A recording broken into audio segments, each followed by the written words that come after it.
What's up, everybody, and welcome back to another Pokemon Rants. From video game reviews with a group of friends in a popular series called Couch Kings, to flying solo and rebranded as Parsival, and now embracing his inner child with Pokemon, combined with a little bit of love of coffee and the Japanese devil, JavaAkuma has been on a path of content creation beautifully crafted with entertainment and fun in mind.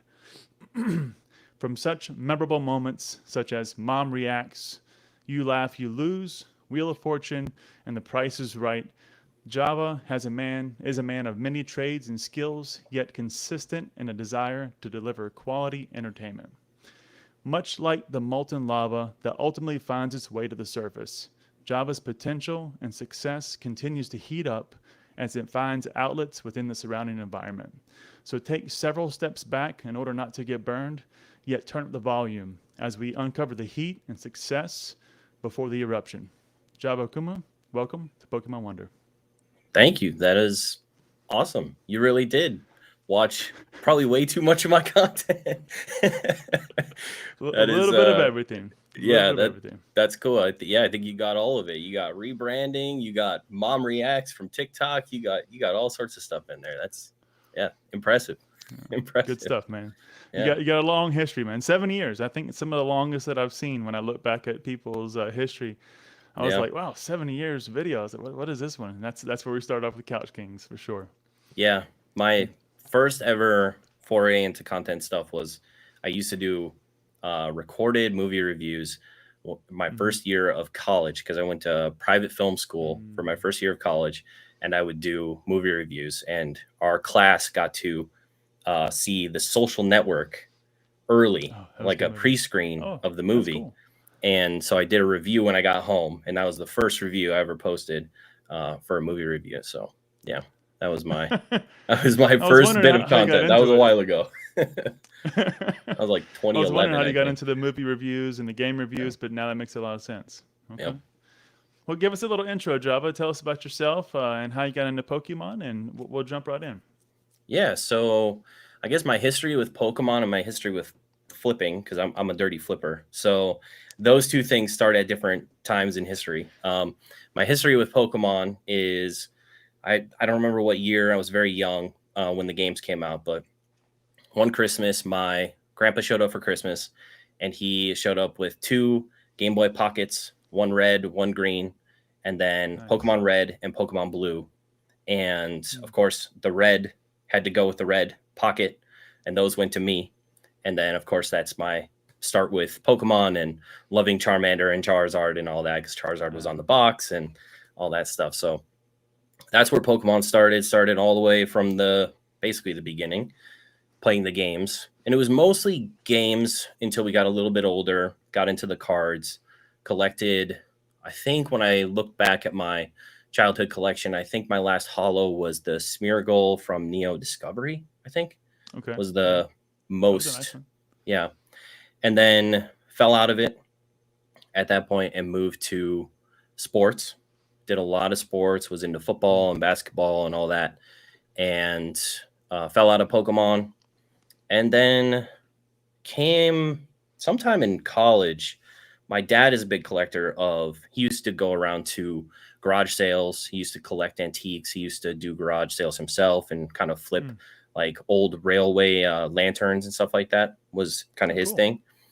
And so at some point I realized, like, I kind of want to collect something too. I kind of want to share that bond with him, and we can, go to garage sales together and maybe collect stuff. And I decided to do it with video games, actually. I got into collecting video game consoles and video games and going to garage sales and picking up game collections. And then I realized that I could sell them for a lot more than I was buying them for at garage sales.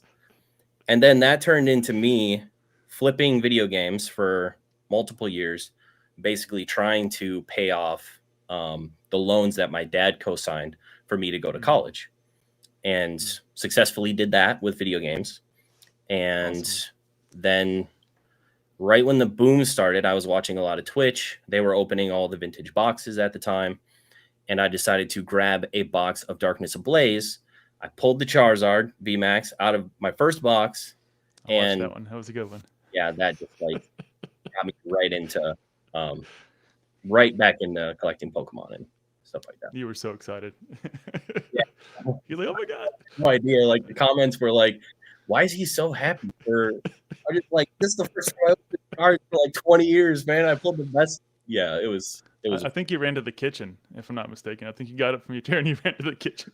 Yeah. I was right out there in the living room. Yep, a few years ago. Awesome Fun. stuff, man.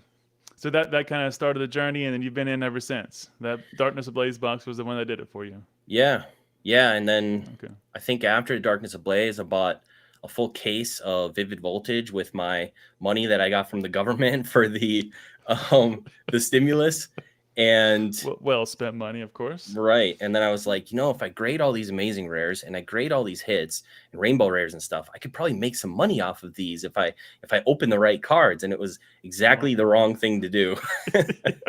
And I learned very quickly that that's not the way to make money. But then I found channels like Jake's and Dan's and people who are making money doing Pokemon stuff, and I kind of just grew from there. Awesome, man. Awesome. Well, you kind of touched on it just a little bit, but tell us about the degree that you got, your background in terms of education, and maybe where that started with. That kind of colors the conversation a little bit. Yeah, college was horrible. I hated college. I was in college for way too long. I think I went to like I don't even know how many schools I went to. 4 or 5 different colleges. Started out at private film school. Figured out that was going to be way too expensive, transferred, and then just bounced around colleges until I finally ended up with an associate's in like digital marketing and a bachelor's degree in digital technology, marketing technology. Okay. Yeah. So are you applying the education in your daily job today, or? Yeah, I'm a web designer for company here in North Carolina. So. Okay. And another NC guy. That's right. Yeah. We got Chef, me, you, Orion, a few others. So anybody else in the NC area, make sure to let us know. Good stuff, man. Good stuff. Yeah. I'll probably definitely see you at the Charlotte Collecticon then. Oh, yeah, definitely. Okay. I'll be there. So web designer, does that mean programming, or does that mean more like content building? Yeah. Mostly content stuff. Very basic. It's mostly just CSS and HTML, occasionally some JavaScript, but working mostly in content management systems like WordPress and those other kind of templated structures. Yeah. They make the world a lot easier, but they also restrict you on a lot of things. Yeah, definitely. They want certain features and functionality. No, you can't do that with this one. Sorry. Yep, sorry. Plugin doesn't work on this theme. Everything just broke. Sorry, we just did an update. Yep. Good luck. I'm going on vacation. All right, man. So then that's your background. Moving quickly over into the other perspective, but I do want to make sure before we jump in, did I get the history on your name right? Was it because I saw Love Coffee on your Twitter account or whatever X, and then based on your graphics and just the definition of Akuma, I figured that was the Japanese devil, or the Street Fighter character. I wasn't sure which one. Yep. No, you got it. The coffee demon, coffee devil, basically, because I love coffee. That was the idea. I rebranded actually. The last book I read, which is this kind of embarrassing because I haven't read a book in a very long time. The last book I read was Ready Player One. It's a sci-fi novel about virtual reality, stuff like that. And the main character's name in that is Parzival. So when I started streaming on Twitch, my name was Parzival91 because Parzival and then 91 is the year I was born.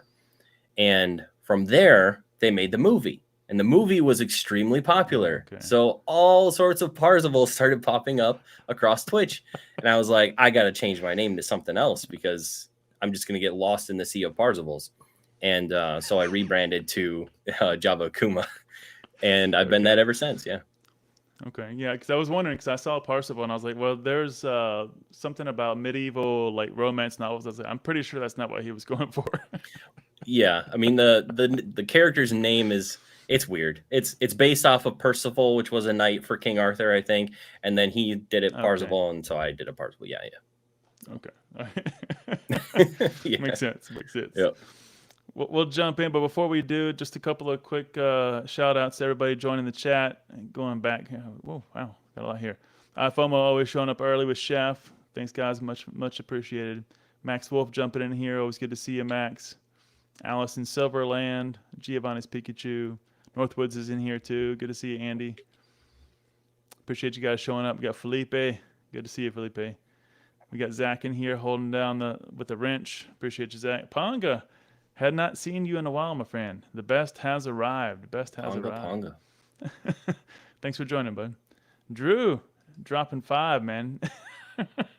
You're a legend, dude. Appreciate it so much, Drew. Thank you, man. Much appreciated.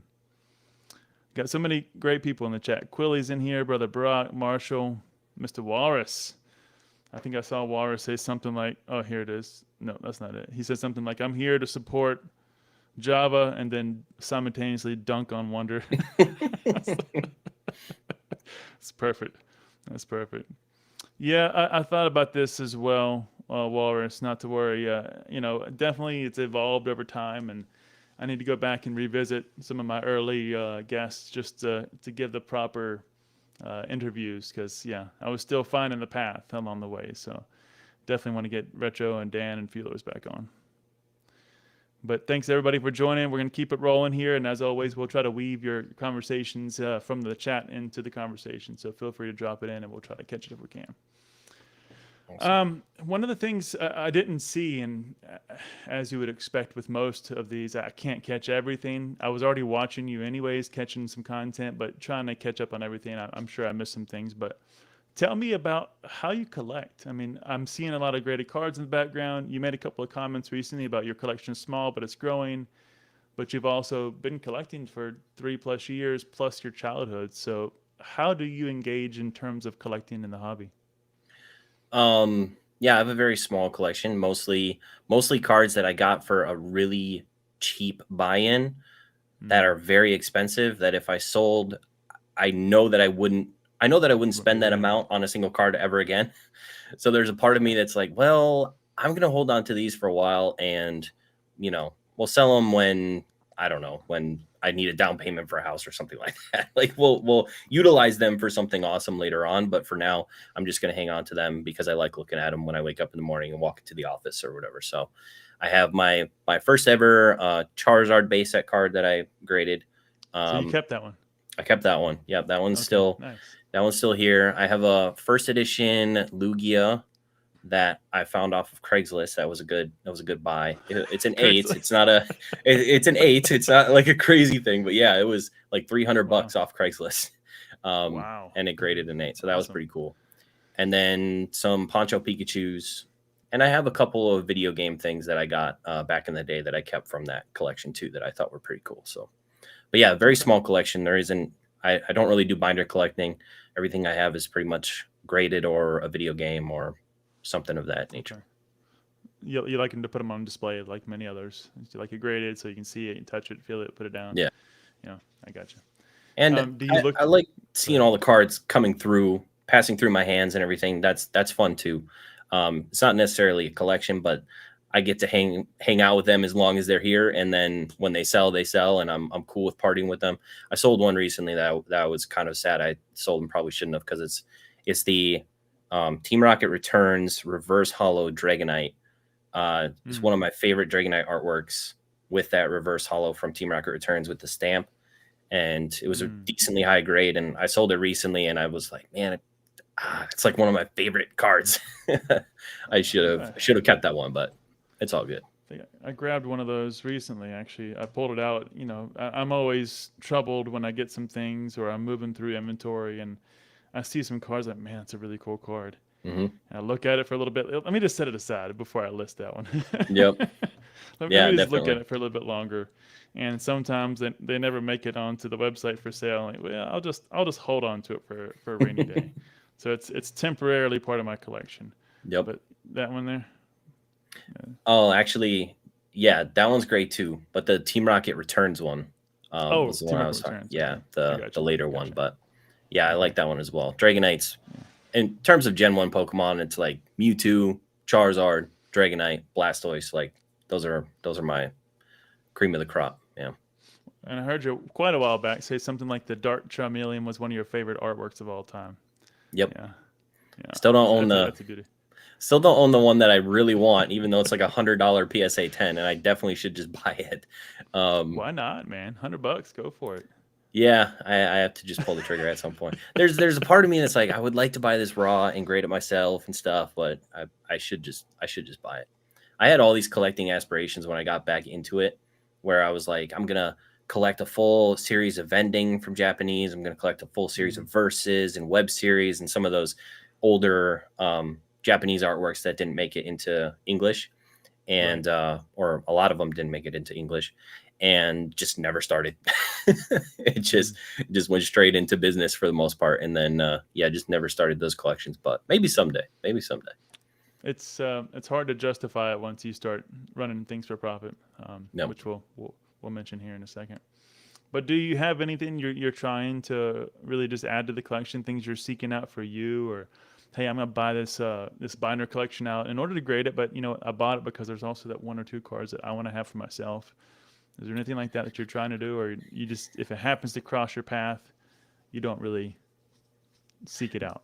There are some things that aren't Pokemon that have added to my personal collection fairly recently. There are some animes that are some of my favorite animes of all time that I've been looking at, different like older Japanese, like Cardass, Bandai stuff from like early 2000s that came out during that time that I've been adding, just because I really like those anime. They're, I'm a big anime watcher as well.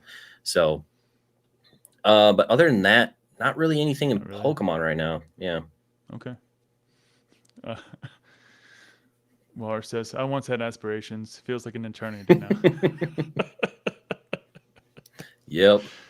Bongo's right behind him. Yep, I have aspirations too. What animes, says iFOMO? What you interested in? So the stuff that I've been picking up for personal collection has been some Cardass, Full Metal Alchemist cards from like the early 2000s. That's one of my favorite animes. It's kind of like, it's always highly regarded as like the best anime of all time. So it's kind of like saying your favorite Pokemon is Charizard, which my favorite Pokemon is Charizard. So I guess I'm just like super vanilla. I'm just like super bland, but that's one of my favorite animes. And so I've been picking some stuff up from when the anime first came out back in the day. So. And I apologize for my lack of knowledge. Are you picking up the cards themselves or the anime like sealed DVDs? What is it you're actually picking up? Yeah, so the Cardass, there's a whole line of cards that came out in the early 2000s. So I've been picking up like the foil versions and stuff. They're super cheap. There's actually an English TCG that came out as well during that time, and it's super cheap. It's one of those dead TCGs that nobody really looks at anymore, but it's just kind of like, it's so cheap, and it's something that I really like. I have nostalgia for the anime, so whenever I can pick up a cool card from those sets for not very much money, it's like, yeah, I'll send it to PSA, see if they'll grade it, or I'll put it in a binder or whatever, and add it to my collection. To it. Okay. All right. Very cool, man. Some of the dead TCGs. Yeah, I hadn't heard of that one, but I'm sure there's plenty of them out there. Yep. What do you think, though, when it comes to the same question I ask most of the guests, because I just got to know when they run a business, how are you keeping your inventory collection separate from your business? Are you not tempted to sell some things at some point? So you know what, hey, that Poncho Pikachu can get me a nice penny, and I could do X, Y, or Z for it. Because most people lose all their collections over time. Yeah. How do you keep yours separate? It's it comes down to, if I sold those cards, I would never buy them again. So that's the thing that stops you. Yeah, it stops me a lot. There are certain things in my life that will happen that I will probably sell and utilize like that capital for. But for now, I should have sold them when they were booming like a few months ago. But I kind of held on to them during that time. And I almost sold 2 of them at Collecticon Charlotte. That deal fell through. But there have been moments where I have toyed with selling them or selling a couple of them. But yeah, until the time comes where I really need to use that capital for some reason, I'm fine with them hanging out in like unique Japanese promos that I like looking at. So So you actually took them to Collecticon and put them in the case? Yep. Yep. Talking about dancing with fire, man. Yeah. I almost sold the Gyarados and the Magikarp, but the Mm, guy kind of weaseled out on them. So, okay. but I'm okay with that. Uh, That's fine. yeah, I would say I bet you're still glad you have them, regardless. Yeah. Yep. uh, iFOMO says, I had no idea Cardass had full metal. Yeah. Yeah, I think they I- did all new four. to me. I think they did 4 series or 4 volumes back in the day. Said it was early 2000. I think early 2000, 2003, I'll go 2004. check it out. See what it looks Yeah. like.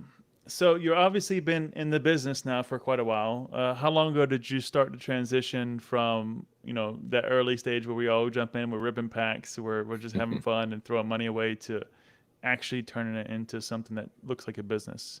When did that happen? Um, it was primarily content focused for the longest time, where I would buy stuff to open and then I would try to just make my money back by grading the hits. But Right. I was getting a video out of it to to kind of work on that.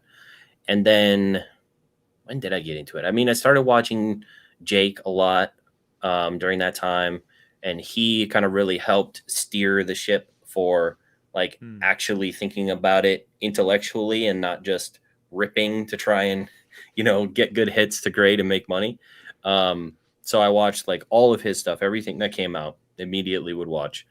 And then I found Dan, I think, through a conversation that Jake had with him. And then I obviously watched their podcast, him and Nick, Yeah. and I kind of learned from them. And at some point, I just started buying singles off of a Japanese website that people get mad at me if I say, but lots of buy purchases and Yeah. lots of mistakes early on. I bought fake cards early on. I bought really poor condition collections for way too much money early on. Like I made just about every mistake that you could possibly think of. I'm a person who has to do and either succeed or fail, and that's how I learn. I can't just like be told by somebody what's the best way to do things. I have to kind of trial and error and figure it out myself. Stumble it yourself. So, yep. Okay. Well, but how long ago do you think that was? Because you started the content in Pokemon about 3 years ago, roughly. It was Right? probably So, 2 years ago when I okay. started to really take it seriously. Kind of the Okay. beginning of, well, the beginning of 2022, I would say, Okay. was when I think I started to actually track everything I was buying and selling, and Gotcha. actually try to make money off of it. And you did some really great recaps for 2023. I kind of talk about some of your best plays and how things ended up, and you even made some good comments on Bierski's podcast. If anybody here hasn't seen it, go check out the podcast Java did with Bierski. It was fun, a good time. You made a comment there even that you're looking to kind of grow, and I think you did, if I wrote it down correctly, basically 3 times your sales over the past 2 Little over, years. yeah. Yep. Yeah. And you're looking to kind of move into kind of bigger plays, bigger cards in 2024. What does Yeah. that look like? What do you have your eyes on? What are you thinking? Yeah. So in 2022, I started with very little because I wasn't at my current job. I was making $35,000 a year, I think. So I was basically paycheck to paycheck with a few $100 at the end of the month. And I would take that few $100 and I would buy singles and try and do my thing with it. And then at the end of that year, I was really strict with how much money I would spend. And it was like if I bought $100 card, that knocked out like so many other cards that I could buy, that type of thing. I was very frugal where I started. And then at the end of that year, I think I had like 24,000 in sales on eBay or something by the end of that year. And then when I got in 2023, I was no longer using my personal funds. I had business money. So then it was like, all right, I can start scaling a little bit more because I have more capital to work with. And so I upped the amount I was willing to spend every month, and then just bought more basically of what I was buying before, because I was getting more confident in, my ability to make money or flip.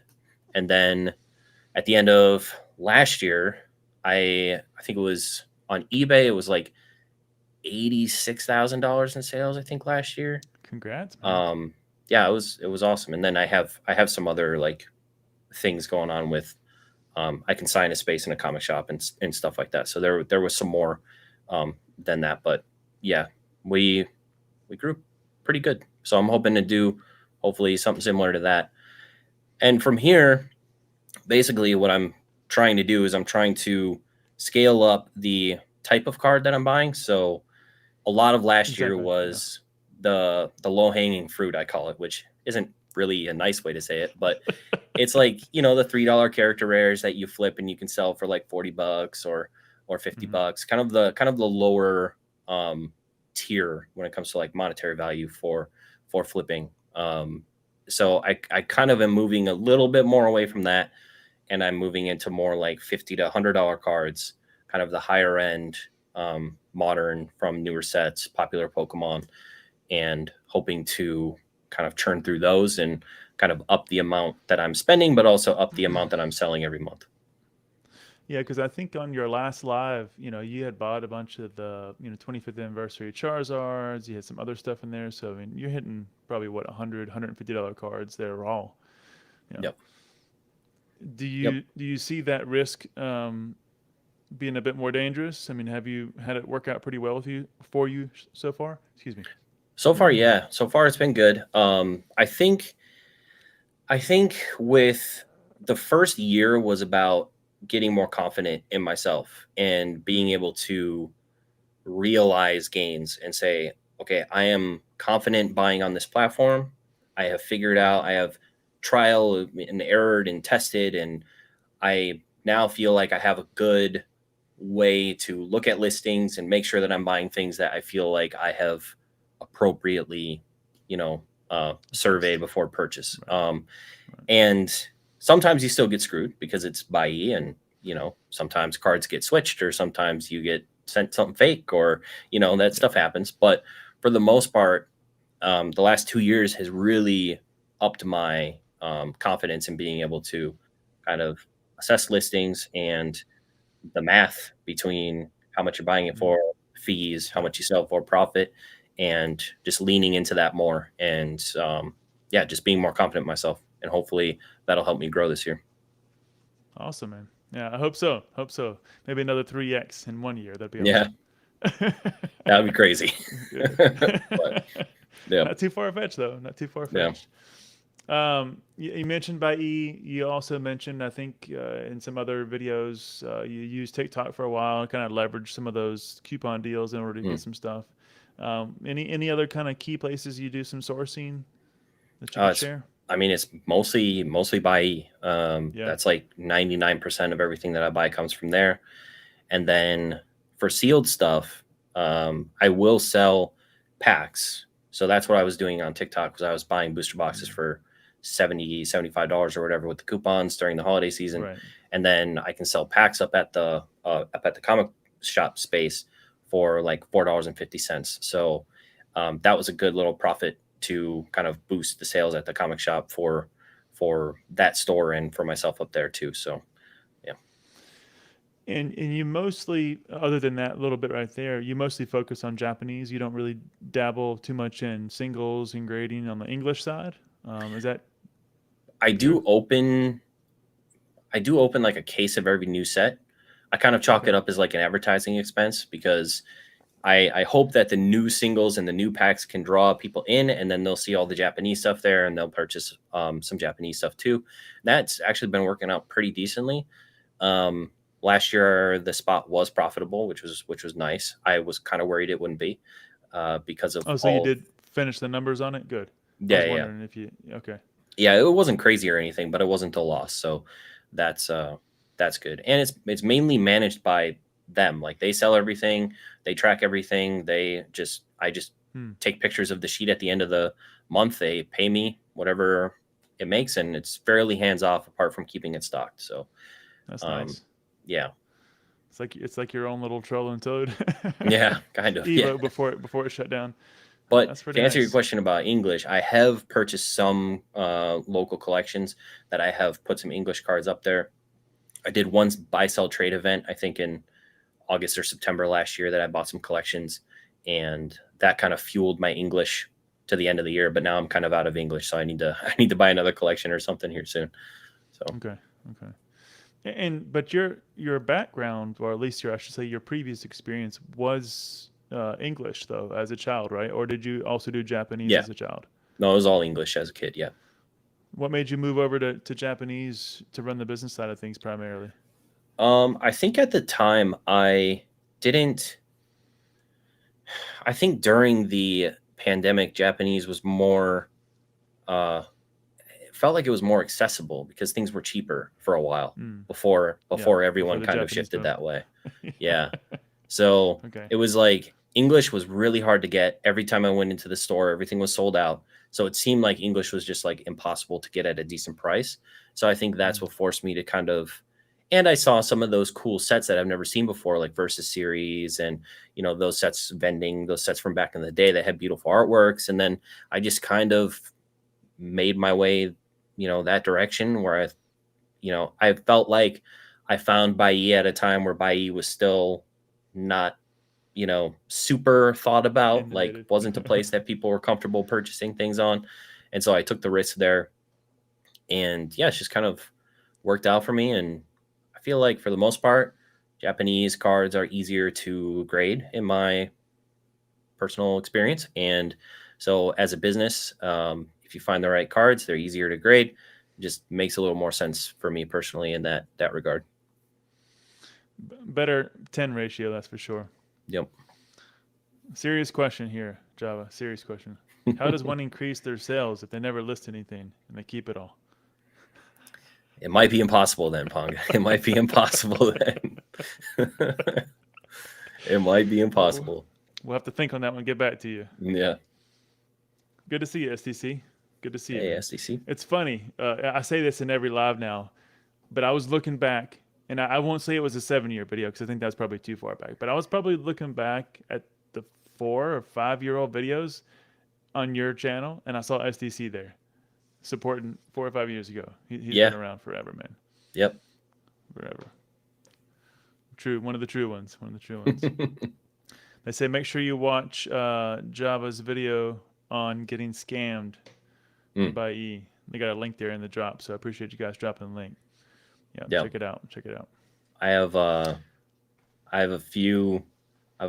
couple of videos about being scammed. I have a couple of videos about how to decrease your risk shopping on. I've tried to be very helpful when it comes to Bai and share my experiences and then share how I go about, decreasing my risk when purchasing things. So hopefully that helps. Check those out if you haven't seen them already, guys. Yeah.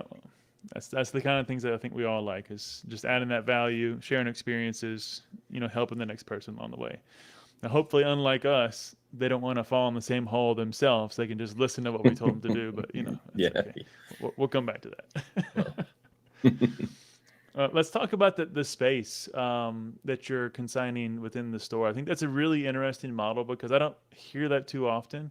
I mean, you could kind of correlate that to some of the Collecticon type of situations, but you basically pay 10% of profits, if I'm not mistaken, and then $100 a month and a monthly fee. Yep. And you get 1 6-foot table, basically just a tabletop, or is that I think it's changed? I think it's a 4-foot tabletop. Sorry. It's a small tabletop. Yeah, 4-foot tabletop. I just kind of just tripped into that because the owner of the shop is someone that I've known for a little bit. It's a comic book store, comic book and used books, and he started like out of his garage, and then he moved into like above a coffee shop, and then he's moved around like different places as a small like hobby business. So I actually went up just to interview him about like his journey, how he became a business going full time selling comics and stuff like that. And while we were talking, I was showing interest in, we have an antique mall in town, which is kind of across the street and down from where I'm at now, but it's a bit more expensive. It's like $300 a month and 20% sales or something like that. It's too much for me. But I was asking him about his time there, and then it just kind of happened. I just asked him, like, what if I put up something here? Like, what if I just take one tabletop? I'll pay you $100 a month. You can take 10% in fees, and we'll just set something up. And I'll, Pokemon's crazy. I had to sell him a little bit on how popular it is and how well I think it would do in the shop. And then he's like, yeah, let's do it. And the next month I moved in, one display case and a few binders. And from there, it's just grown pretty much every month since then. Are you going to get more space, you think? You think he'll allocate you some more as this expands? He has said that I can kind of spread out a little bit more. I just have to figure out if I want to, and how I can spread out, or what I can add to the space to generate more sales or that type of thing. Because I would imagine, and I am purely speculating and guessing here, but I would imagine that your probably inventory moves a lot faster than his, and he has to be like, man, why am I not doing this? They consistently tell me that it is the most popular spot in the shop.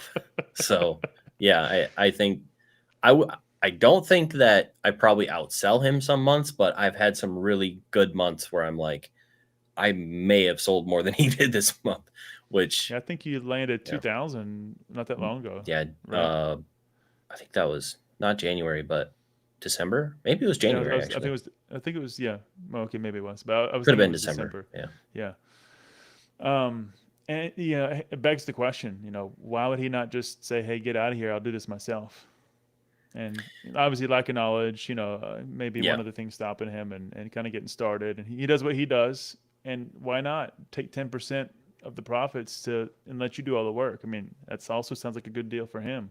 Yeah. I don't know. I hope that rides out pretty good, because it could be a gateway for you. And it was ironic because I I heard you mention it in your last live. I was just trying to catch up on your latest video before today. Yeah. He just mentioned it too. That's perfect timing.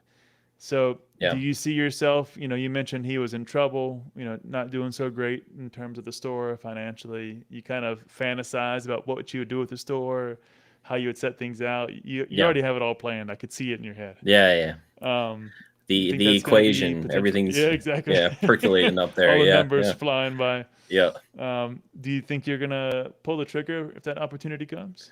I mean, it's a total long shot. It would obviously require him to go out of business, which I wouldn't want for him, because he's a really nice guy. I would hope that he can make it work and continue his dream of being a comic book shop. But I mean, I would lie if I said if it wasn't a dream of mine to have like my own small shop someday. Maybe when I retire or whatever, if I'm still, slinging cards, having my own little space that I can sell cards out of. But yeah, I mean, when he said he laid someone off at the end of the year, and he said that, he was, he actually told me before I moved in that he struggled and he almost went out of business prior to me moving in. And then now at the end of this year, he laid someone off, and the one employee that he had. So it's basically just him now. And so, that kind of got me thinking. It's like, I know the owner of the building.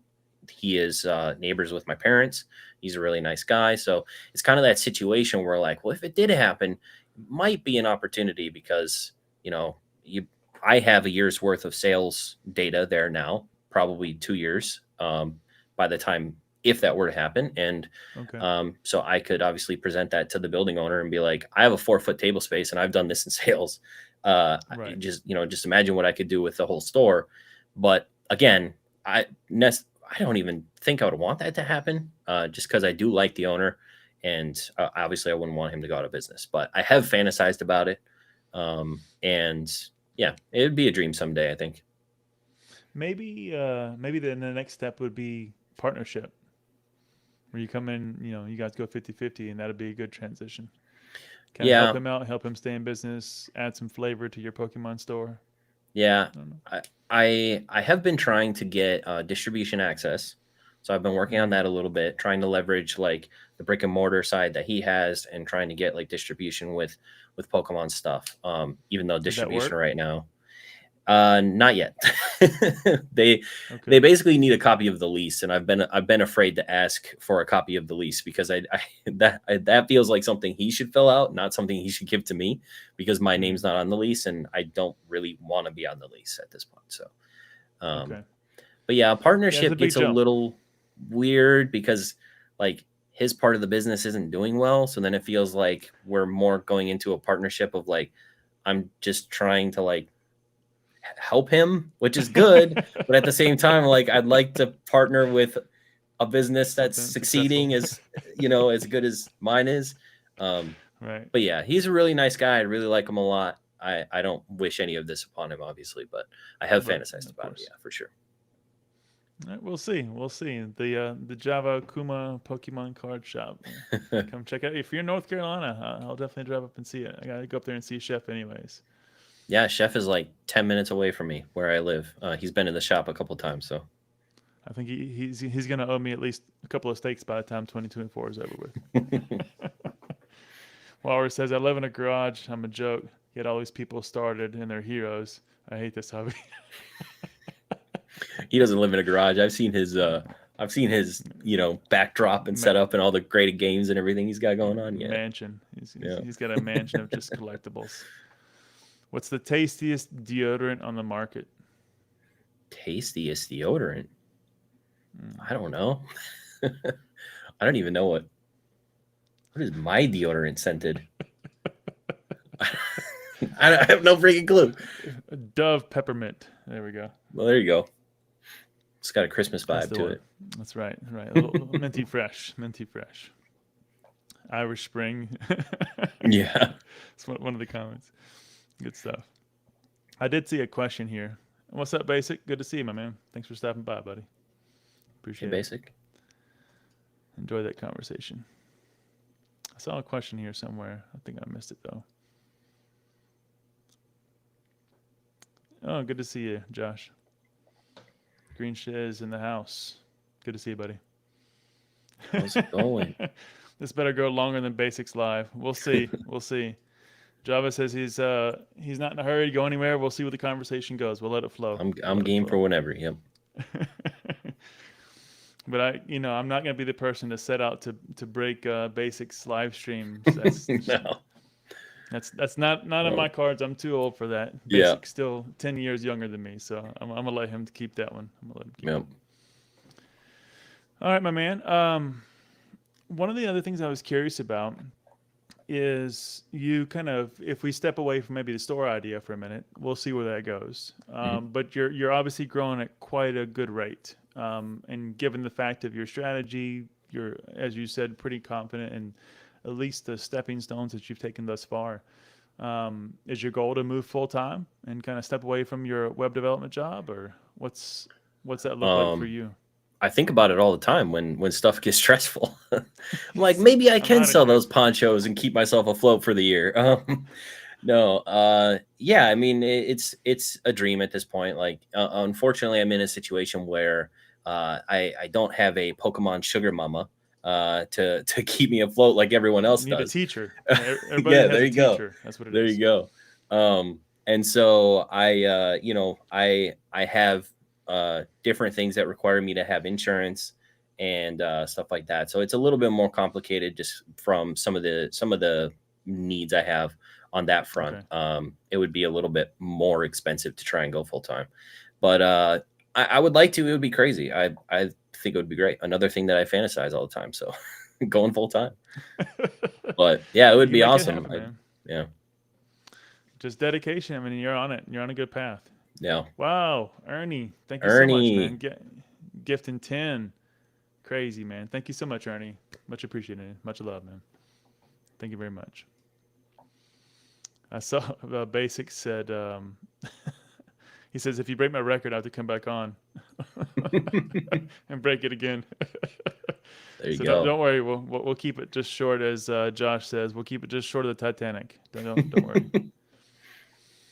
It's funny. It was kind of off point here, but I was watching back through some of your videos, and you also jumped on a little bit of a podcast, kind of a series there for a little while. And Josh was one of your first guests. I didn't realize that. Yeah, I did just a couple of kind of chats, interview style stuff. I interviewed Dan. I interviewed, I think Retro might have been actually my first one, and then I talked to Dan, and then I talked to Josh. And it's always fun to just hop on and chat. And I don't have apart from my grandma, I don't have much of a Pokemon outlet to talk to people. So yeah, so it's awesome to hop on and chat and stuff for sure. You ever thought about picking that back up? Maybe some version of collaborative content. I don't know if I would do the one-on-one. There's a lot of people doing great one-on-ones, including yourself and Beerski and all these people who are popping up and doing great stuff. So I think if I were to do it, I would maybe try to get back to maybe the game show route or some sort of interesting like game mechanic with PokeTubers. So I think that would be fun, but it's something I've been thinking about, but it takes a lot of time, man. It takes a lot of effort and time, and I got a lot of stuff going on. Well, you just need to consign 99% of this guy's store. Let him do all the work for you, and then you can spend the rest of your time doing game show, hosting. So that'd be perfect. That'd be awesome. Speaking of sales channels, what did that look like for you primarily? Because I know you do a lot of eBay. You do obviously the store that we spoke about. Mm-hmm. Are you selling in other places, or are you really kind of just sticking to the two? It's mostly eBay and whatever happens at the store. I like to keep everything in one spot. It's just, for me, it's the amount of people, the buyer pool that you have that you can target on eBay, to me justifies the 15% or 12.5% fees. So I just sell everything on eBay. And when I go to events, I sell at events. And then the stuff that sells at the store is separate from my eBay. I don't cross-contaminate the sales channels. Hurry up, delist it. Yeah, hurry up. Exactly. Yeah, that would be a nightmare. He asked me all the time, the store owner up there, he's like, can you bring some more like expensive stuff? Because I feel like it would sell. And I'm like, no, I mean, it's all listed on eBay. I'm not going to take it off of eBay, my expensive stuff, for it to sit up here and hopefully sell. Especially the expensive stuff that goes to the vault, and you're paying 0%. It's like, no, I'm not going to pay you 10. Yeah. But problem solved, man. There we go. Ponga's already married though. That would be it. I would just be the third wheel in that relationship. He still supports you, apparently. As long as you'll pay for my insurance, we'll be good. There you go, Ponga. This is an easy relationship. He only needs one thing from you. One thing only. That's good stuff, man. You did speak about 2 collections that you had bought out in 2023, and you did a really good recap on it. I liked how you kind of tracked it, but I think at one point your comment was, I've made too much profits on it. I'm not going to speak about it anymore. I'm just not going to track it anymore. Yeah, pretty much. Yeah. Like you were getting, pretty high in the numbers there, and you're like, okay, I'm not going to talk about it. But one of the interesting things, and you know this as well as anybody else that sells at any volume, tracking a collection by itself amongst your other inventory is very difficult. Yeah. And I was curious, what were you doing? Just keeping it just in one separate spreadsheet, and you were manually just saying, okay, this card came from that binder, so let me make sure that I track it accordingly. I mean, were you going that route? So when I purchased the collections, I think I graded everything that could be graded shortly after. And then a lot of the raw stuff that I sold from the big collection, the $10,000 collection, that kind of kickstarted the store. So a lot of the English singles that the first like 6 months that were up at the store, kind of the inventory for that came from that collection. So everything that I graded was what I tracked in the sheets, and then everything else was up in the binders up there and sold over time. So then at that point, you really had really clean cut. All the inventory, or excuse me, all the revenue coming from the store was all from that collection, so it was easy to track. Okay. Yep. All the English. Yep. I was about to say, 'cause it's like if you had singles and you organize them, whatever your organizational structure is, like, what are you doing? Like separate boxes just for these 2 collections? Like, this is collection number 1. Yeah, it was just tracking the stuff that was graded. Yep. Okay. All right. Makes sense. Deal. Insurance is covered. Yes. All right. Let's go. I love it. I'm trying to see if there's anything else here that I missed. I don't see anything. So he only talks to absolute goats on his channel. Sorry, everyone. I'm not sure. Not sure who you're talking to. Must be about basic. Good stuff. Speaking about the vault a little bit, though, you leveraged that a lot in 2023, or I should say a lot more than you did previously. What was your experience there? And any lessons learned, anything that you want to share in terms of something you would do differently? Yeah. So, I mean, Dan talked about the vault and Yeah, he was doing his consignments. And I was like, well, my eBay is decently sized. So I don't think I need to leverage someone else. I'll try it out myself and see how it works. And if it's easy for me, then I'll continue with it. If it's not, maybe I'll send some stuff for consignment. And then I just started sending some of my more expensive stuff. And it's been really smooth. So one of the more frustrating parts that people complained about early on was the titles sucked. And they do. When they first get there, it's just like a jumble of all the different item specifics. They don't put it in any order, and some of the specifics are wrong or not how you'd want them to be. So, but they do allow you to go in and make changes and reorder things in the titles, and the titles end up looking fine. And I've had some really good success with cards over 250, and not having to pay that percentage fee is really nice. So, yeah, I would recommend it. If yes, as far as I know, yeah. Okay. Yep. Okay. But they were supposed to change the fee structure in 2024. Did they do that yet? I don't think so. I think sometime this year. So it'll be a 3% buyer's premium. So the buyer will pay an extra 3%, but the seller still won't incur any fees, as far as I understand. The percentage amount might change or something, but I think that's what they announced at the end of last year. And did they plan to keep the insertion fee to be 0 as well to send inventory in? I'm not sure. Right now it is 0, but when you check out, it's like a coupon. Basically, it like strikes it off. So I think at some point you might pay. I think it's only a couple dollars per card, though. It's not anything crazy. I think the most I've had it, maybe I sent like 20 cards in, and it was like a $12 fee. So at the end of the day, like for $250 cards, a $12 fee, it's really not horrible. You're still better off than you would be to take the 12-13% fee. Okay, but that could change too. I'm not really sure about all the details, but it's been good so far. Yeah, I'm about to check it out myself. I haven't quite done it yet. I have a couple of things set to the side, and I was like, hey, you know what? That's when I saw back. Actually, I was searching, ironically, leading up to this interview. I was just searching for things on the eBay vault. Saying, hey, let me see what other people say, because I know there was some kind of glitches in the beginning. And funny enough, I ran across your video, which was hilarious. I think that video is the one you were in the Santa costume. Oh, right? Yeah, probably. Yeah, shilling my eBay great for the holidays. Yeah. I loved it. That was a great one, man. Looking at the what was it you did with Santa, Mrs. Claus? Mrs. Claus OnlyFans account. Yeah. That was good. This is hilarious. This thing should have like 1 million views. It was good stuff. We got Drew being gifted memberships from Ernie, which also gifted memberships. Perfect. Nice. I love it. Sharing the love. Thanks, guys. Really do appreciate the support. Means a lot. Ryan Tran, good to see you, buddy. eBay shenanigans, he says. Yep. That's the only way to do it. It's the only way to do it. You said it in the beginning, Java. Your journey in grading started with CGC. And if I remember correctly, it was like 3 or 4 Charizards from Rebel Clower from Darkness Ablaze, and then that one base set.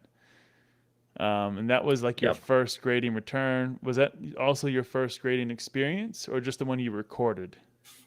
My very first one may have been. No, actually, I think that. I don't know. it was probably the Charizards. Okay. It might have been all my pulls and stuff that I tried to grade from Vivid Voltage, the case that I opened, but that probably showed up way later because I think I paid bulk for that. Yeah, it was like a year later.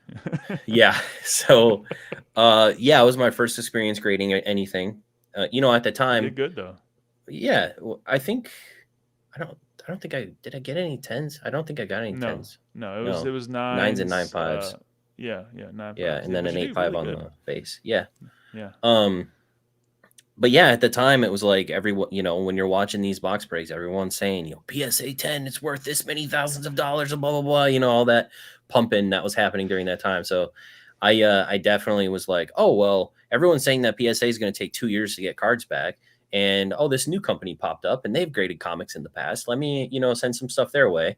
And so I started. Yeah, most of my stuff went to CGC in the beginning for quite a long time until PSA's turnaround time started to get better. I think the Poncho cards were the first cards that I graded with PSA, because I graded them at like $50 or $100 a piece or whatever they were, because they were so expensive. What did they get? I'm just curious. What was the grade? They all got 10s. Yeah. Oh, nice, man. Congrats. Yep. Nice. No wonder you don't want to get rid of them. Yeah. Yep. Now I know why you're keeping them. I got it. Because I'll never buy them back again if I sell them.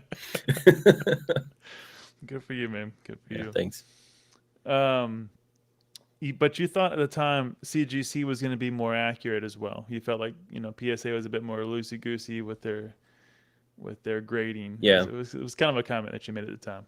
Yeah, they seemed harsher, which to me felt more accurate. Like I would want someone looking at the time, because I wasn't a business yet. At the time, I would have wanted a stricter eye on the cards because I want an accurate grade. Now I want a very drunk eye looking at the cards so that I could get a bunch of 10s. So yeah, definitely mindset has shifted from the beginning till now for sure. Well, and that's actually a perfect question, or a perfect statement, because the question now turns to, what's your perception in terms of stringent eyes or drunk eyes? Do you see CGC giving you a bit more better 10s in terms of business, or do you still go with PSA?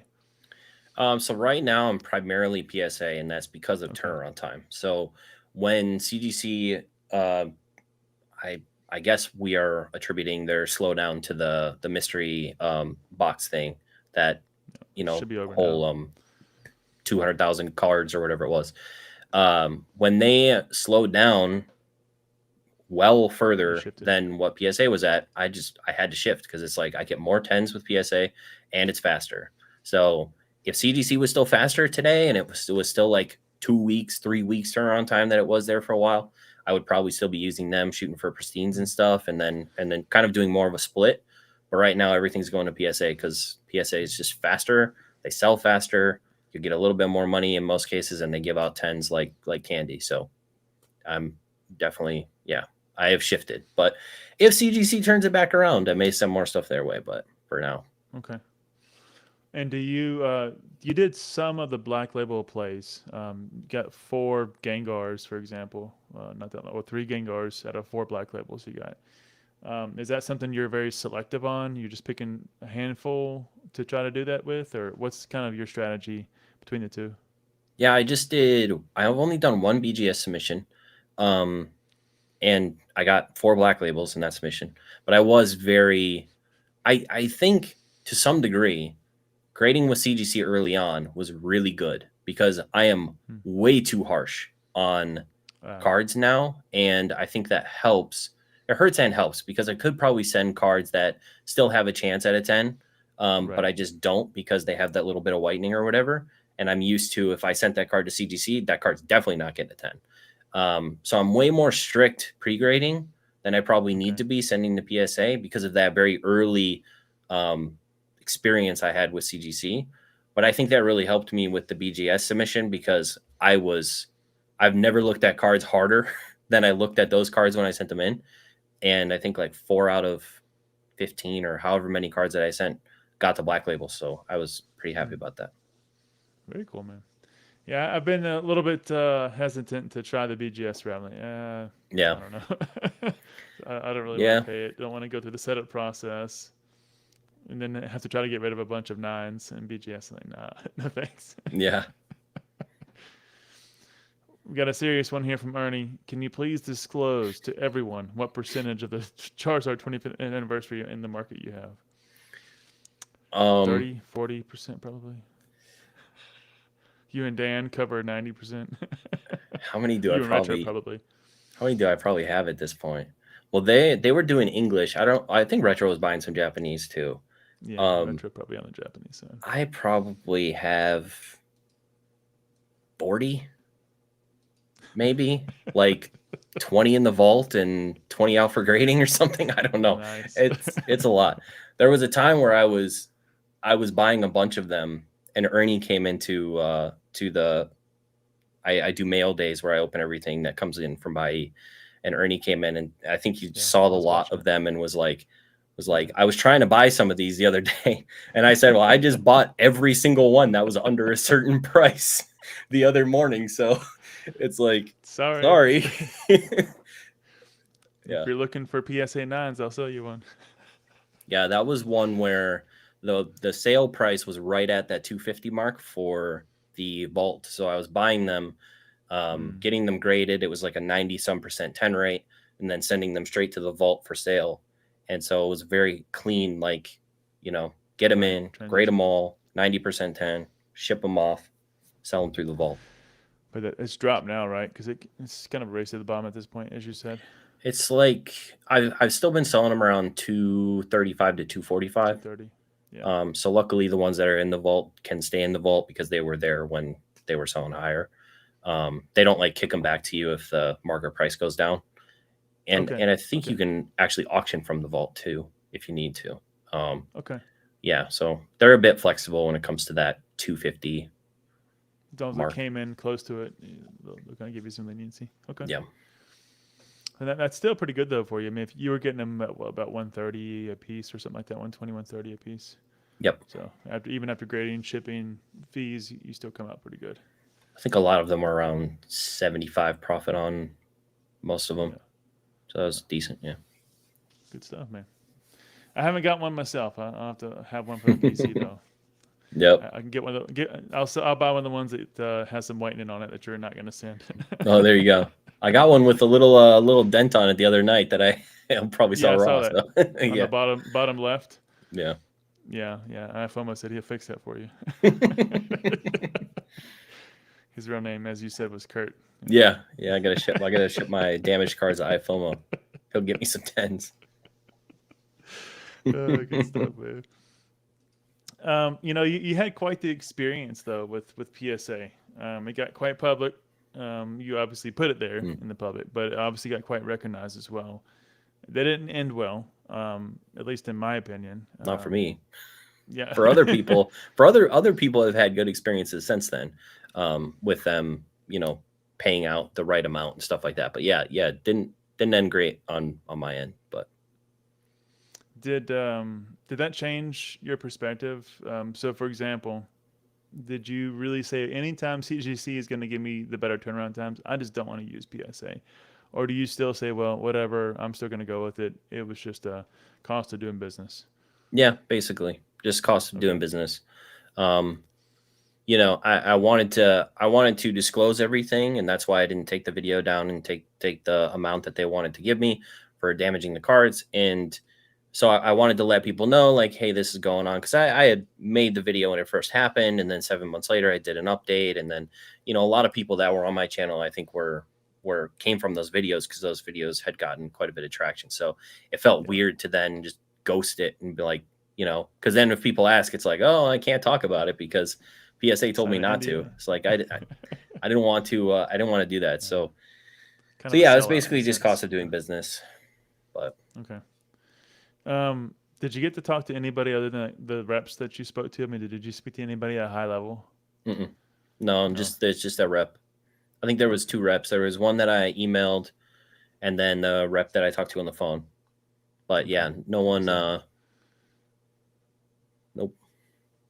I didn't catch the magnitude. What did it really mean to you in terms of financial impact at the end of the day?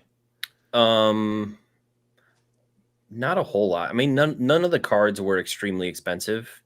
Okay. It was more of like it was a $250 refund that they were going to give me, and for me, that just there would have been a dollar amount if it was like $1,000 or $1,500 refund or something. I would have had to seriously think about it, because no matter what video I make, it's not like a video is going to recoup that amount. And Right. at the end of the day, I'm still in business. So if it was something that significant, but for a couple $100, I was kind of like, you know what, I'm just not going to do this, and I'm going to make sure that people know what's going on, and hopefully that, you know, I don't know if it helped at all. If these people that are getting, you know, good refunds now and solid communication and stuff, if I was a part of that, if I was, that's great. If I wasn't, that's fine too. But at least I know that, like, I feel like I made the right choice in this scenario for myself and for like the channel and how I want to help people. So yeah, it just made sense for me. Fully agree. Okay. Yeah, I think I would have taken that probably a bit harshly. You know, I'm really big stickler on customer service, and doing the right thing by people. And I stand behind that, you know, in my real job, in Pokemon, and anything else I do. I try to really stand behind my word, the business, the brand, the name, and those things really bother me. So that Yeah.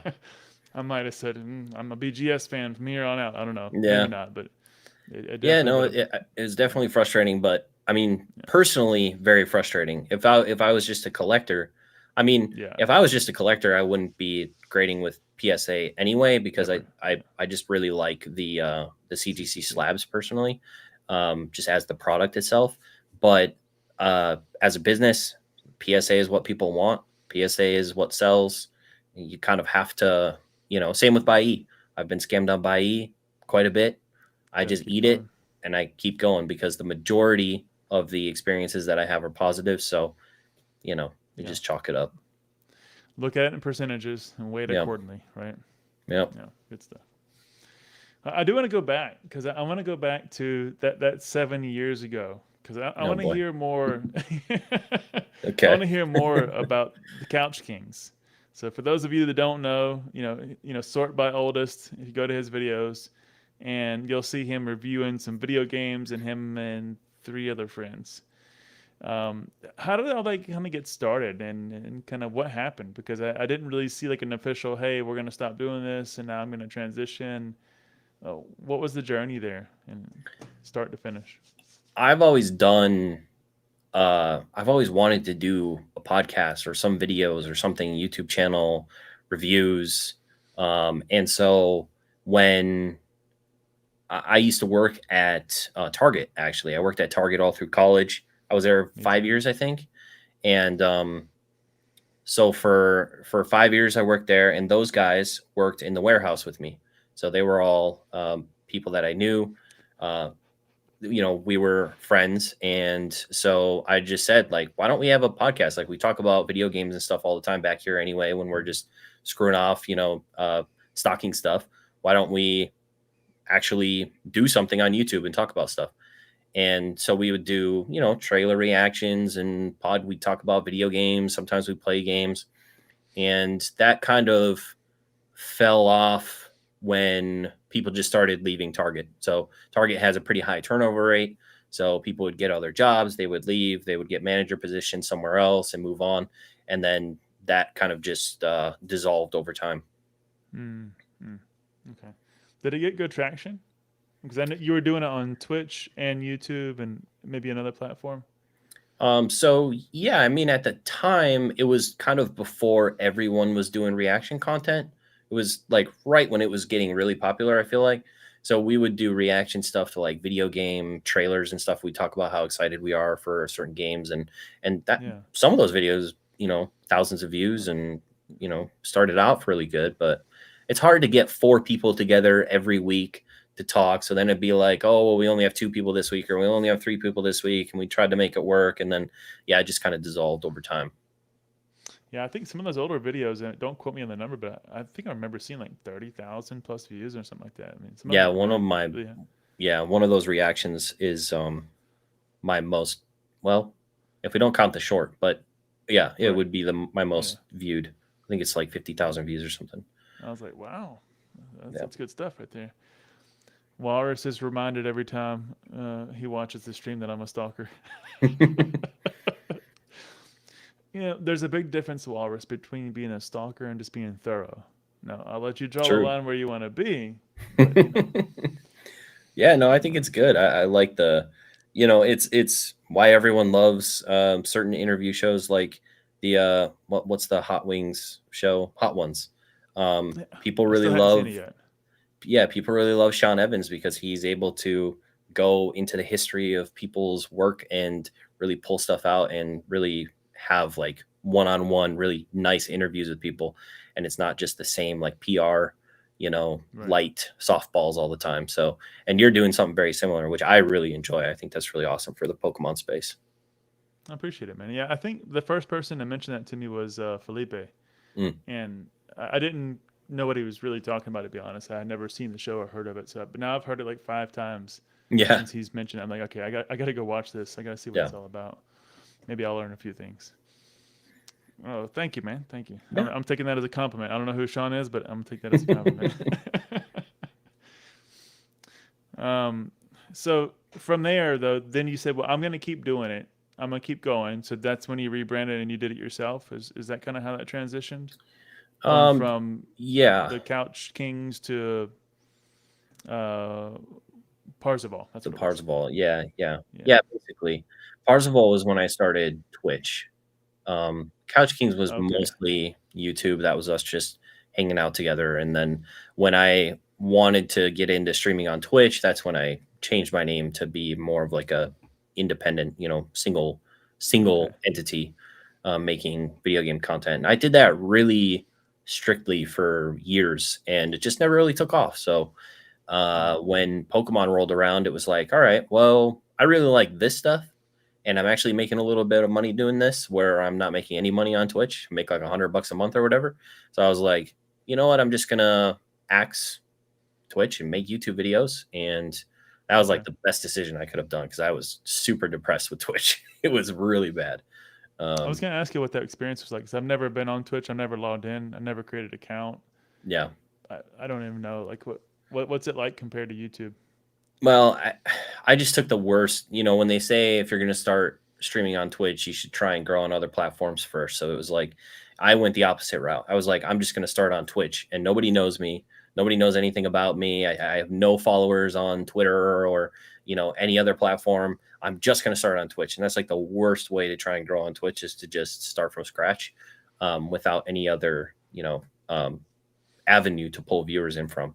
So, and there wasn't really the cross platform streaming at the time. That was more kind of in its infancy.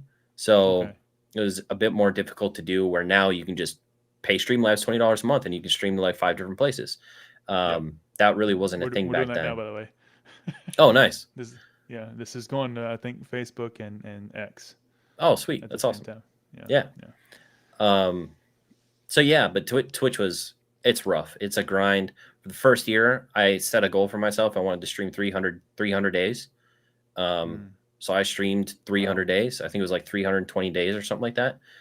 And it was like everything. It was work, Twitch, sleep, you know, wake up, work, Wow. Twitch, sleep.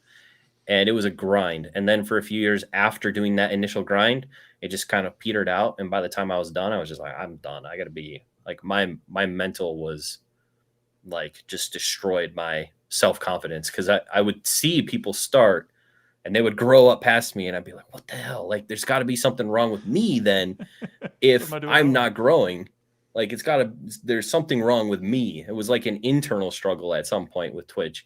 And so axing that was a fantastic thing for me. And I got to be more creative on YouTube making videos. So, And you were almost in. I don't remember the gentleman's name. He's really popular. He's the guy who did the recent video with the Apple VR equipment. What's his name? the Apple He does all VR the equipment. like technical The review Mark, stuff. I forget his is name. it Marquise Yeah. Brownlee? Yep. Okay. Yeah. Yeah. Mark. Yep. That's the one. Yeah. And you started to kind of head towards that route. You were reviewing, game systems. You were reviewing the games. You were reviewing some technology stuff. I was like, okay, like I could see where he was going to go there. And Yeah. then Pokemon came in and just knocked down the It door. just, yeah, blew everything up pretty much.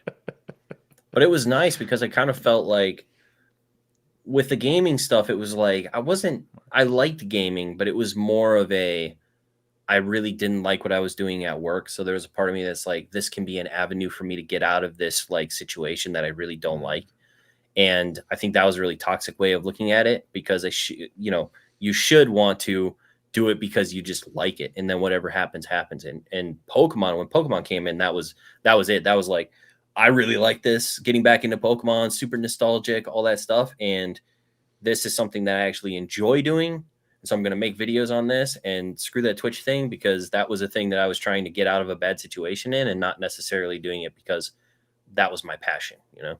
I see. Yeah, and you could see it. I mean, anytime you're so excited to open Pokemon packs, you're sleeving and hard casing your Hatterines. You know you love it. Yeah. Yeah. You know you Yeah. love it. Yep. Hollow Hatterene, just excited, straight into a penny sleeve, into a hard case. Yep. Stacked it up like it was a Poncho Pikachu. I love Yeah. it. It was good stuff, man.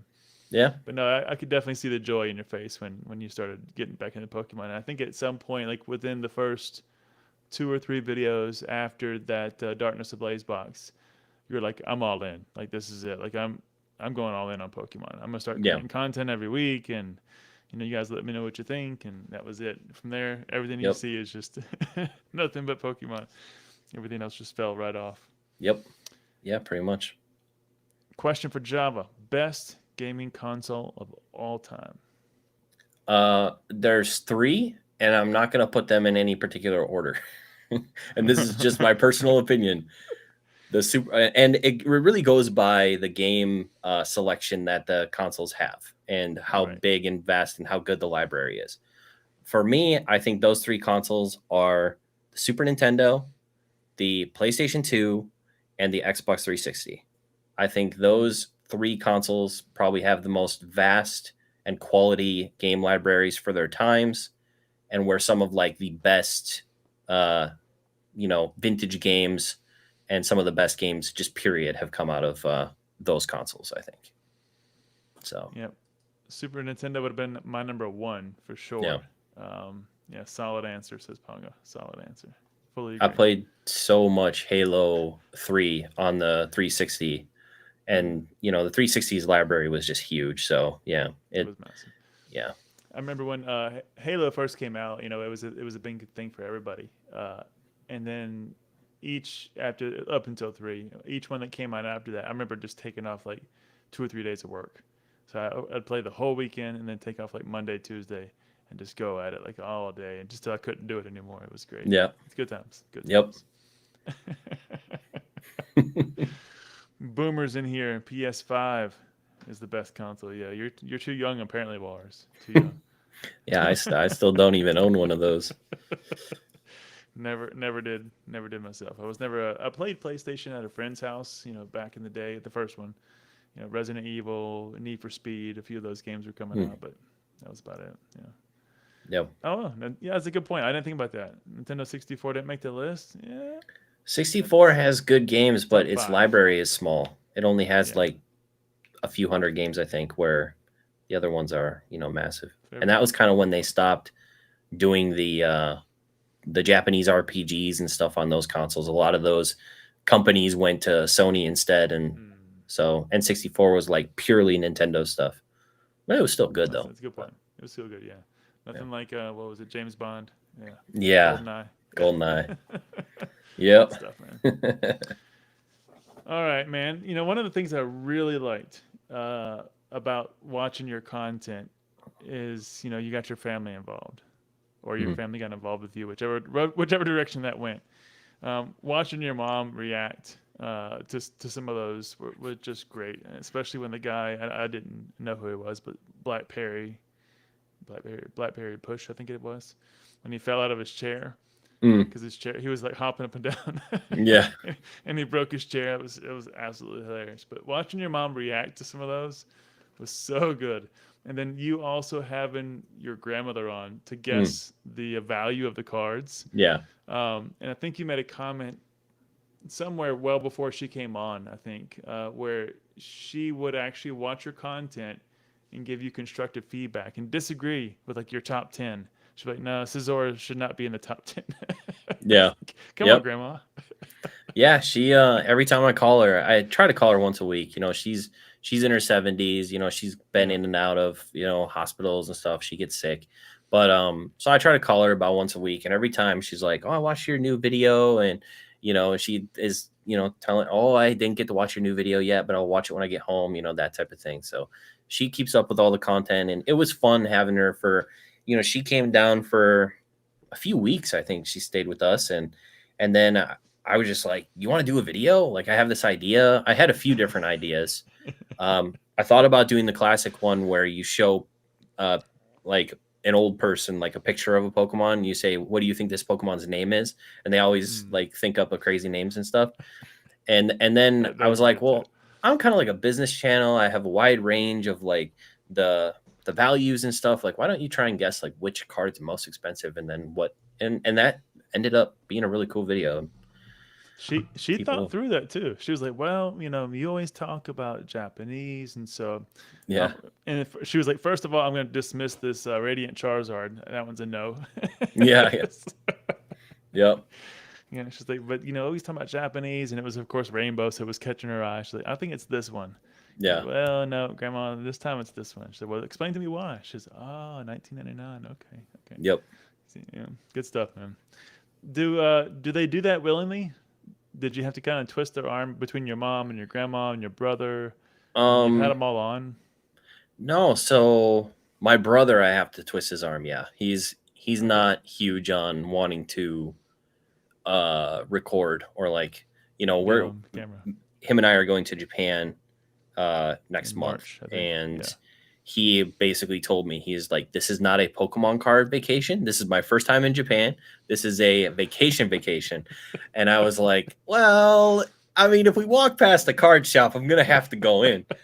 And so he's gonna try, but yeah, he is definitely not big into the content stuff.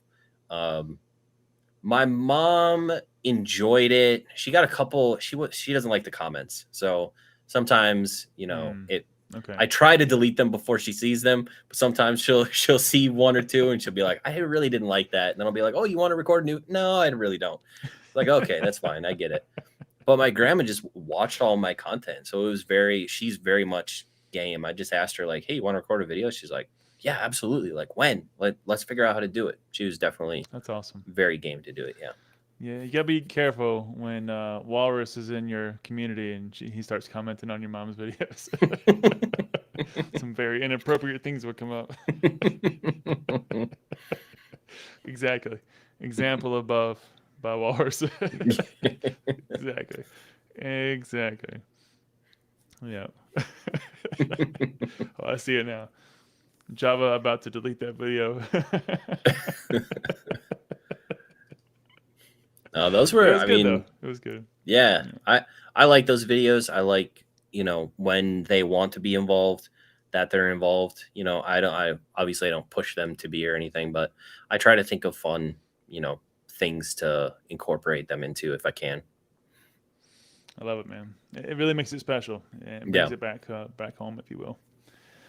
There were two videos that, again, I missed it, but I need to know the outcome. So I'm following your story, and I have to know what happened. So first of all, you and your brother had that battle of Champions Path. Okay. The winner was going to be your mom's favorite. So was it? Who ended up being? Yeah. Well, you went this. The prize was actually going to be somebody in the audience was going to give you $10,000. We both know that wasn't going to happen. Yeah, definitely not. Yeah. Oh, so my mom must have been in chat. Yeah. So she was going to pick the favorite. So I need to know, who did she pick? I have no idea. I thought that was settled in the video. Maybe it wasn't. All right. Because I think we both didn't pull anything good. I mean, a bunch of Hatterines, just hollows, like and yeah. 5 different Hatterines. So typical Champions Path opening. Mom's gonna have a hard choice. She's gonna pick one. All right, this one's a little easier. Okay. You picked up the Garchomp 10 at Walmart. It was really good. He had some really good hits. It was tag team. He had some other good stuff in there. Did you go back and get the second one? Because there was only one left on the shelf. I actually did try. It was gone. I figured it was gone. Yeah. I should have bought them. If you went the next day, it was too late. Yeah. I definitely should have bought them when I saw them, because I really like those promos. But that Garchomp promo, and was it Garchomp and Garatina? It was beautiful, man. Yeah. Yeah. Yep. I had to know that part of the story. It was unfinished in my mind. My OCD was making my eye twitch. I'm like, okay, I gotta know. I gotta know. Yeah, no, I should have bought them both, but All right. There was one really special video. You have many special videos, but there was one that I really, really enjoyed, and it was your first physical gift from a viewer. Do you remember that one? oh yeah, Yeah. yeah, I So got it was yeah, it was like it was a deck box full of cards from exactly. yeah, a guy that I still, he's in my Discord. I still talk to him to this day. But yeah, it was a bunch of vintage, some vintage hollows, and like a full vintage set of first edition fossil, Exactly. I think is what it It was was. And huge. Yep. yeah, it was really cool. Some shadowless cards. I think he sent me a bunch of really awesome stuff. And that was a really cool thing that he sent for sure. I mean, getting a gift from a viewer is special by itself. I mean, that first one you get, you're just like, wow. Like for me at least, I never thought that moment was going to be something that I experienced, right? And to receive it and actually open it and just enjoy what that person had taken the time to put together for you. And in your case, I mean, Yeah. he took a lot of time. He put those together. He had like a little story between each stack Yeah. that he Yep. had perfectly wrapped. I mean, it was a lot of effort and it was super cool. Yeah. What did that really mean to you? Because that had to be a pivotal moment at some point, at least for you in your journey and what you decided to do next. Yeah, I mean, I think that was probably the first thing physically I ever received from viewers. Physically, Like yeah, right. when you stream on Twitch, obviously you get subs or donations or things like that. It's purely money, but this was actually like a legitimate gift. And he had been in my community for a long time since some of my first streams, and he had found his childhood collection. He has an insane collection. He graded some of his like Charizards and stuff that he had from back in the day, Hmm. and yeah, I guess he knew, we had talked about it in the past, that one thing that really impacted me was the first time that Twitch Plays Pokemon came out, where the chat could control the Pokemon game. I think it's like 15 years old now. It was like 15 years ago, Hmm. and when they beat it, they had this team, and so a lot of the cards that he sent me were correlated with the team that finished. Oh, that's what that was. Okay. Yeah, and some of the trivia things about the names of the Pokemon. And so there was Pidgeot and Venomoth and the different Pokemon that ended that series. So he had remembered all of that and sent that. It was a super sentimental thing, and that was Wow. definitely really cool. Actually, my first Collecticon, he drove up from where I think Tennessee. He drove up to Charlotte from Tennessee, and we hung out at our first Collecticon there in Charlotte. So That's the super first, cool, man. yeah, so we've been off and on friends and talking to each other for a while. So that's been really impactful in the whole thing for sure. Built a friendship out of it, and those Yeah. kind of things really, for me as well, it's much like a really positive comment that people leave, or just a kind word. It really fuels the fire. You get those days where you're like, man, I don't know if I'm keep Oh yeah, going, but yeah, those things really make a big difference. So yeah, I saw your face and I saw your reactions. You're like, dude, Shadowless, like, what yeah. are you doing? You should have kept this Shadowless stuff. first edition. I'm like, what? Why are you sending this stuff to me? You got like the Diglett with the fighting error. You got like error cards in there. It's like, Yeah, what is yeah. Some going stuff I on? didn't even know. I was like, wow, this is Yeah, super cool, man. yeah. That also brings with it the two-sided coin. It makes you think about, well, how is it I'm continuing to give back to the community? Mhm. What are some of the ways you kind of look at that, and how do you feel you kind of give back? Not necessarily from that one event, but just in general. What are some of the ways that you try to do that?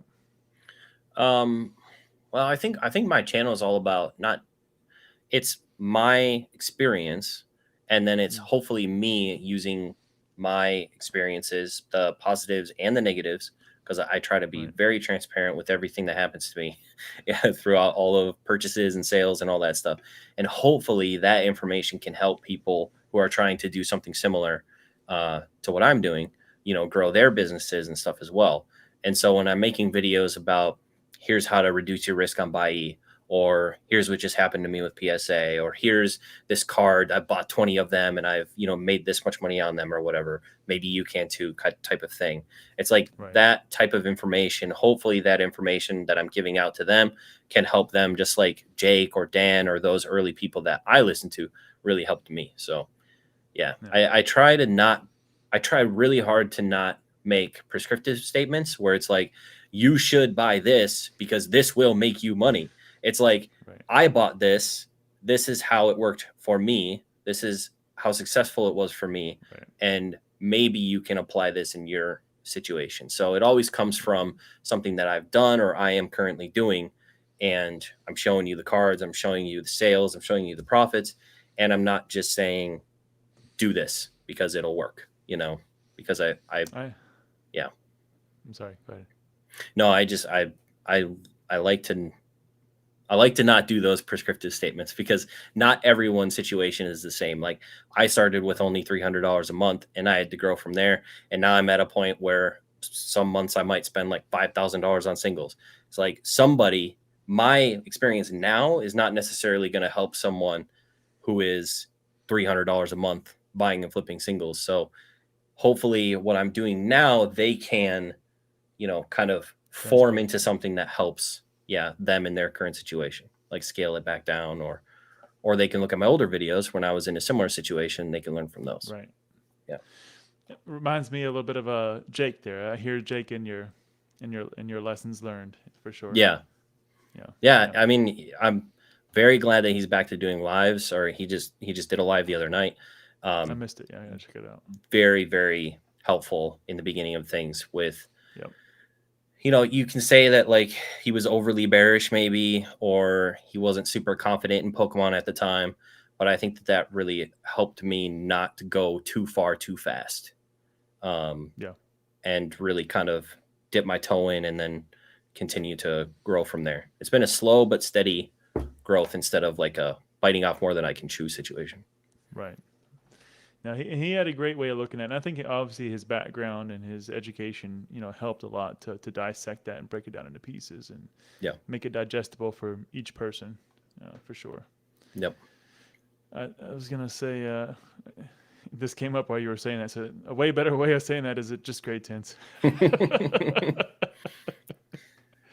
Yeah.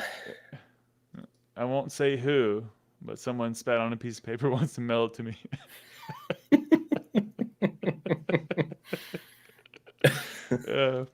I have things I would say right now, but my wife may watch this, so I will refrain.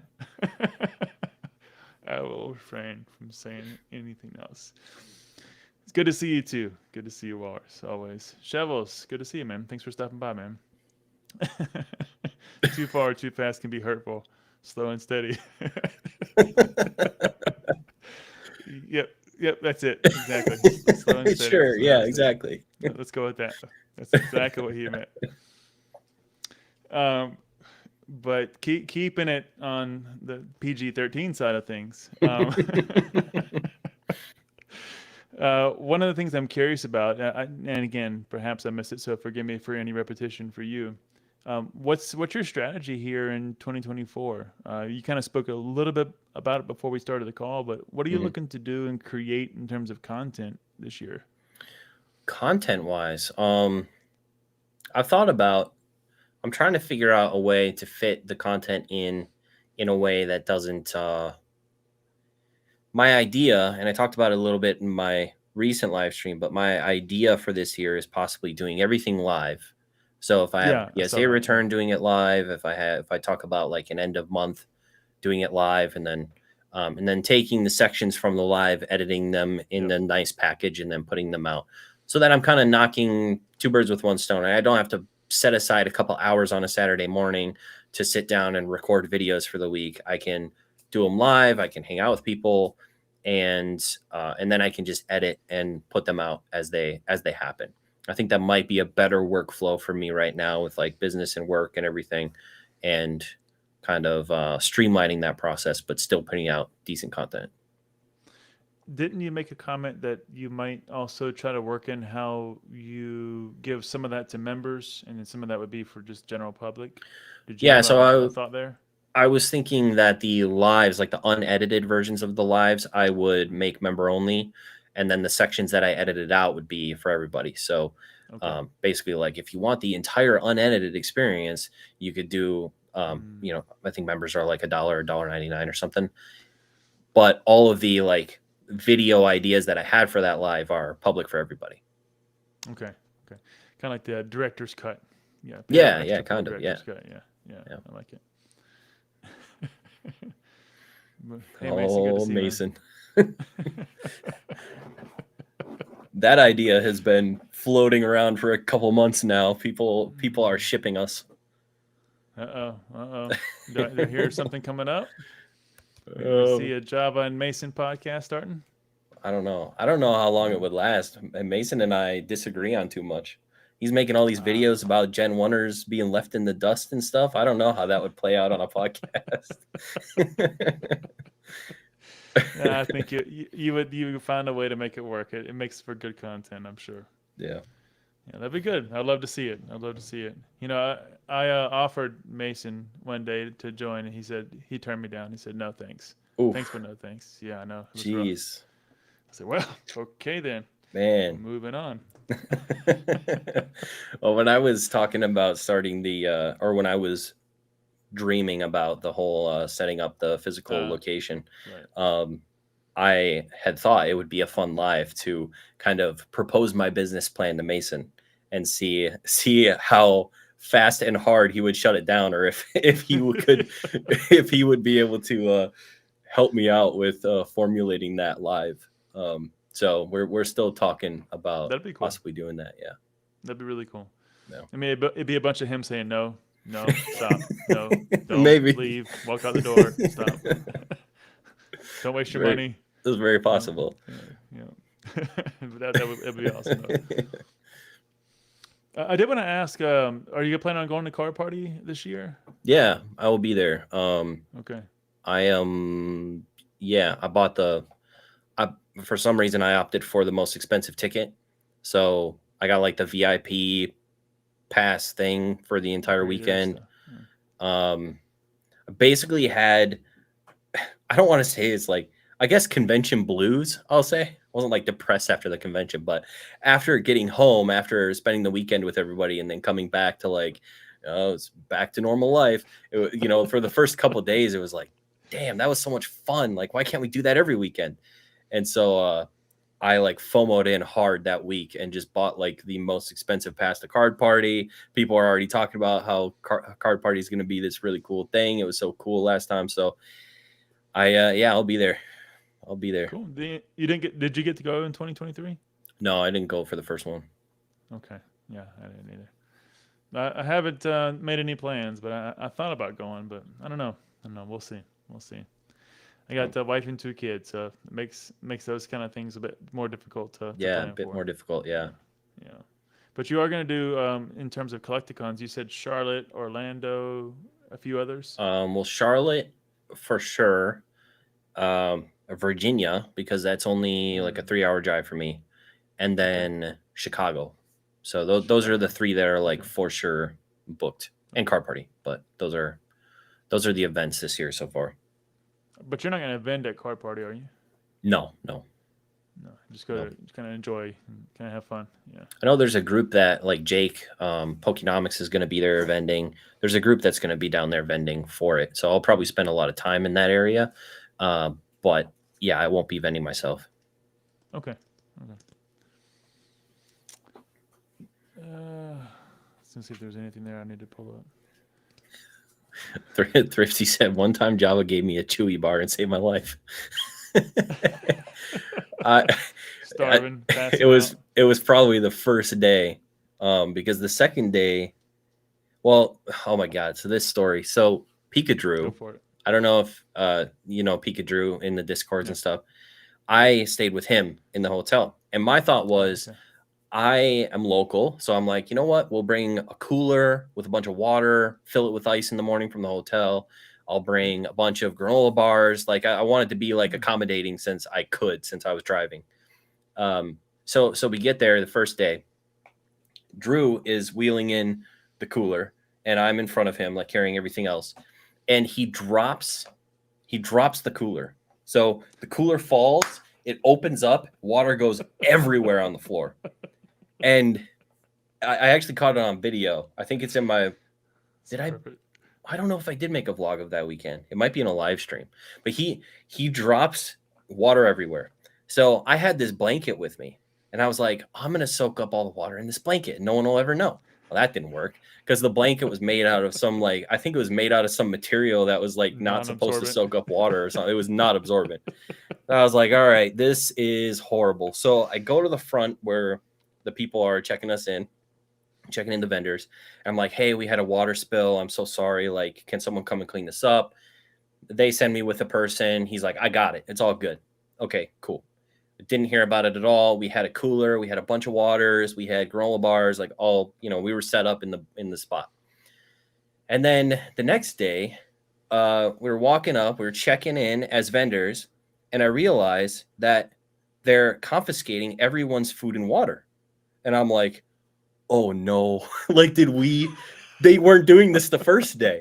Like, were we the reason why they're confiscating everyone's food and water? Like, they're checking everyone in. And I have this big, like, pull behind cart with all of my, like, cases and everything. And so I've got this big pull behind cart, and we're going up, and I had ordered food for me and Drew for breakfast. So we both had food with us, and I had it in the cart. So I'm like, okay, we go up, and I got this big cart, and they're like, oh, you could go straight to the elevator. So I get around the checkpoint. They don't confiscate my food, and I'm going in, and then we're eating our sandwiches, and people are walking through like, how did you get in with food? And they were like all pissed off at us.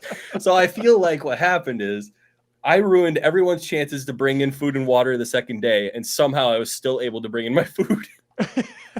And then we got to break the rules. We left the cooler overnight, and Drew was going to leave. And I was like, Drew, can you take the cooler with you back to the hotel? He takes it back to the hotel. I catch him as he's going to the airport, and he's like, the lady on the way out screamed at me to get out of the venue with the cooler. Like, oh God. Yeah, so I'm pretty sure we just water, people. Horrible. Just water. Yeah. Jeez. I don't know. But it was I thought you were going to say something like, they said, we're going to clean it up. And they have like this big pool of water out there in the hallway. And next thing you know, you hear people falling. You look out there, there's a pile of bodies. That would have been horrible, though. It was funny. It was saving lives with granola bars. That's the moral of the story here. Yeah. So I think people were happy about it. Good stuff, man. Food and water. Yeah. Yeah. Anytime you can accommodate like that, it's always good. Tell me about this trip to Japan, though. This sounds awesome. Have you gone frequently? I think I saw that you went at least once before, right? Yeah, this will be my third time. Okay. I went once prior to the pandemic, and then basically the whole time that the world was shut down, I was like, immediately when it opens, I'm going back, because it was such like I knew no Japanese. I'd never traveled by myself before. It was a situation where I would recommend everybody do it, by the way. If you can stomach it, is to throw yourself into a completely unfamiliar like environment and just figure it out, because it's so like confidence boosting and transformative to be able to successfully do that for 10 days. But it was a really awesome experience. Right when they opened back up after COVID, I went straight there for the second time, for basically the same amount of time as like a 10-day trip. And I went the second time, I just found myself doing the same stuff I did the first time, and I was still just doing it by myself. So I was like, this is kind of boring. Like, I'm glad I'm here and I love Tokyo and stuff, but I'm just kind of doing the same thing over again. Cause I so quickly went, I think it was like a 1 month.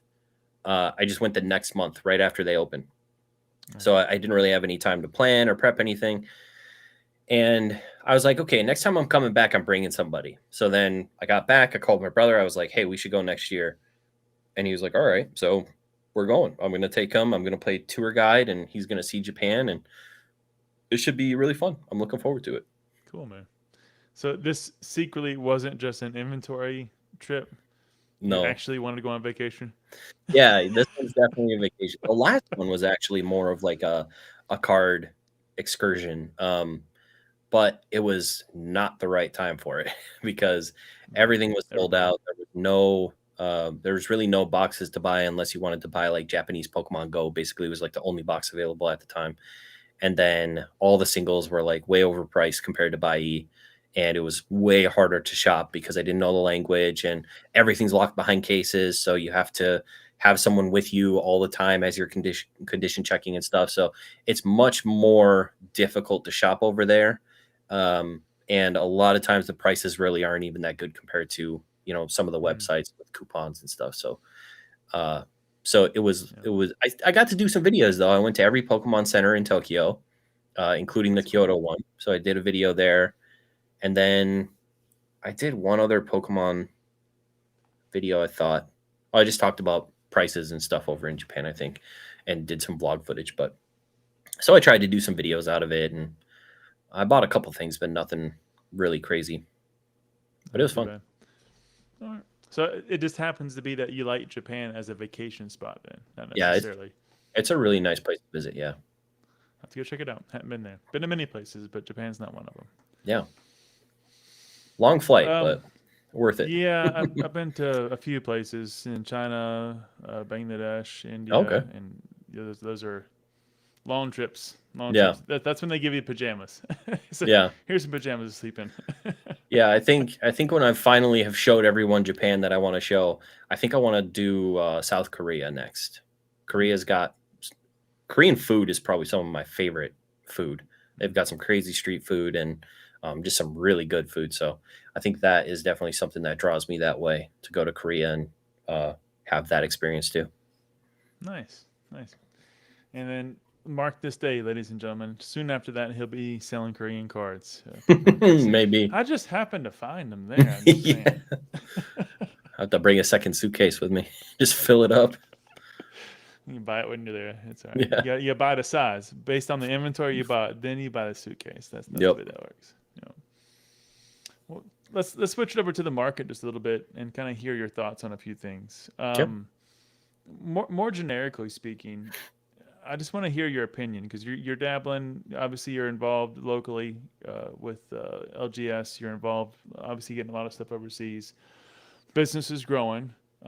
You're not necessarily, to my knowledge, on the side of the TCG game. You don't play or anything, right? So, yeah. No. So you're not in touch with that side of it. But from your point of view, how do you see the Pokemon market overall, given where we stand, the trajectory forward? What's your general observation and analysis based on what you've experienced? I'm super positive on it. Last month or December, this holiday season was the best holiday season that I have had selling, or locally, lots of families coming in to buy, Christmas presents, cards and stuff that their children are looking for. And it's really nice to get kind of a local view. It was one thing with Collecticon that was super cool, and different local events that I do sometimes, local Comic-Cons and stuff, where you get to see all these kids come up and they're really excited about the cards, where, when you're sitting behind a computer and you're just selling to people on eBay, it's like you don't get that interaction, that excitement, especially from younger people. So when so many younger people stop by the booth and are still so excited about the cards, it's really hard to feel really negative about like the future of it when you're seeing literally the future of it, being really, really excited about it still. So, and now you're seeing it's no longer just, when we were growing up, it was the kids were into it and the parents had no idea what it was. And, it was just that annoying thing that was getting banned from schools, and you were trying to sneak your Game Boy to, recess and stuff like that because you really wanted to play and you were obsessed. But now it's the dads are buying cards, the kids are buying cards. It's like a whole family thing. Just the parents in general are buying cards, but like everybody's into it. Like everyone that's, 40 something and younger, everyone's into Pokemon now. So I just don't see it in terms of all the other IPs and stuff that I can think of. It reminds me of, comic book heroes and stuff. Like kids love Spider-Man. Their dad loves Spider-Man. Their grandpa loves Spider-Man. It's like, why couldn't Pokemon go that direction? Why couldn't grandpa love Charizard, dad love Charizard, kid love Charizard, So yeah, I don't know. I'm super positive about it. my business has been growing. It really hasn't seen any significant dips recently. And, at those local spots, when I get to have experiences like that, I'm definitely positive about it. Happy to hear that. Yeah, I share the same sentiment. And you reminded me actually of something I skipped over. I forgot you actually held a local trade buy sell event. I forgot to Mm, ask you about that. yeah. What kind of sparked you wanting to hold your own event, and how did that go? Because I didn't really get to catch too much on that. It was just something that to be honest, I was running pretty low on English cards. So I was kind of like, if I could run a buy event, I could buy up, hopefully some collections that walk through the door and Mm, stuff like that. But it ended up being, we just had it in the comic shop, and this place is small. Like, there were times where, where I'm located, it's like there's a small part in the front, there's a doorway, and then I'm kind of in the back where they can keep track of my stuff. It's a little right. bit more secure, but with that, it creates a funnel. So we had a ton of people coming in trying to get in and out of that doorway, but it was packed for certain hours. Bunch of people trying to sell and trade and buy graded cards, and it was a really fun event. And during that time, there was a dad that came in with his kids, and he had a couple of binders that his kids both wanted to sell. And I bought both his kids binders, and that fueled my English part of my business for Mm, the rest of the year, basically.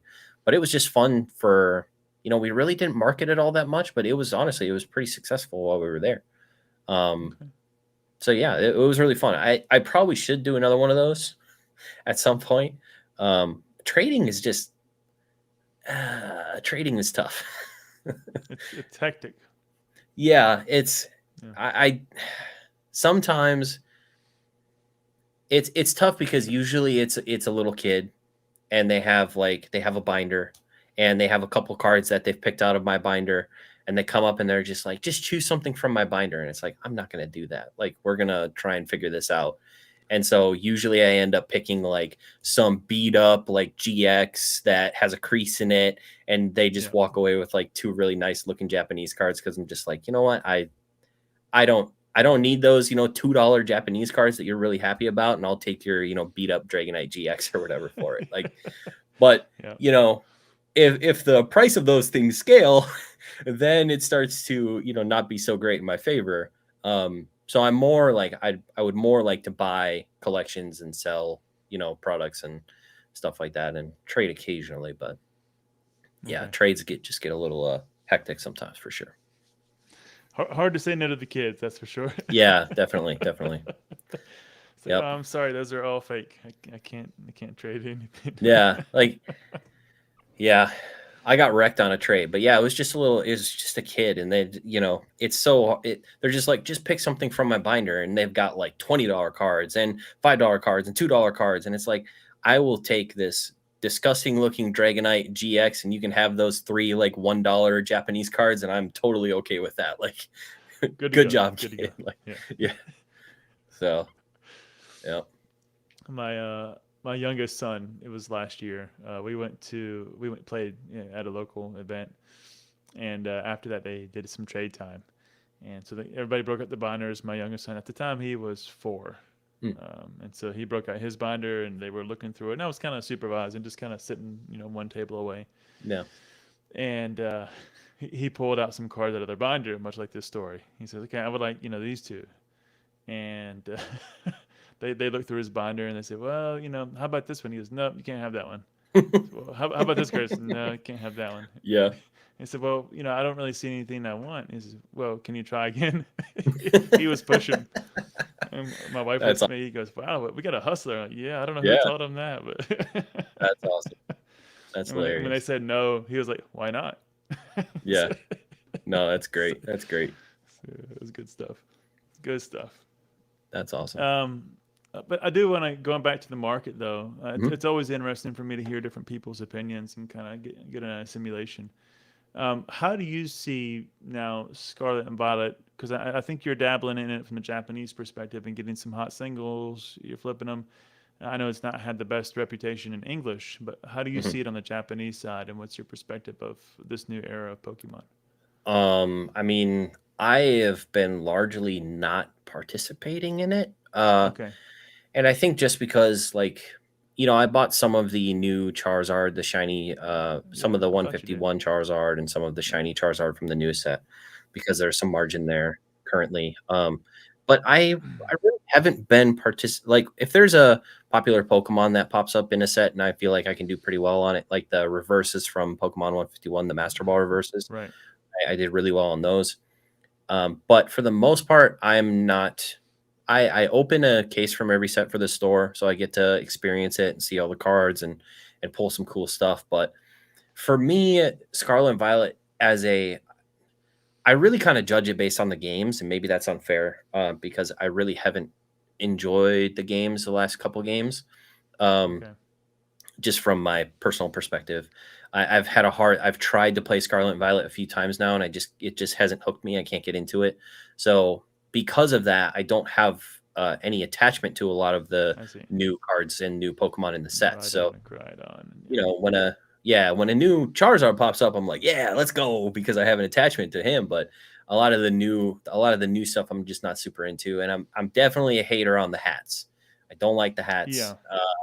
I'm not a big fan of that design choice. So, yeah. So, I'm in it. I'm out of it, but I don't dabble too much unless it's like a really popular Pokemon or a Pokemon I'm really into. Very a la carte. Pick out the Charizards and pick out the nice ones. Yeah. Pretty much.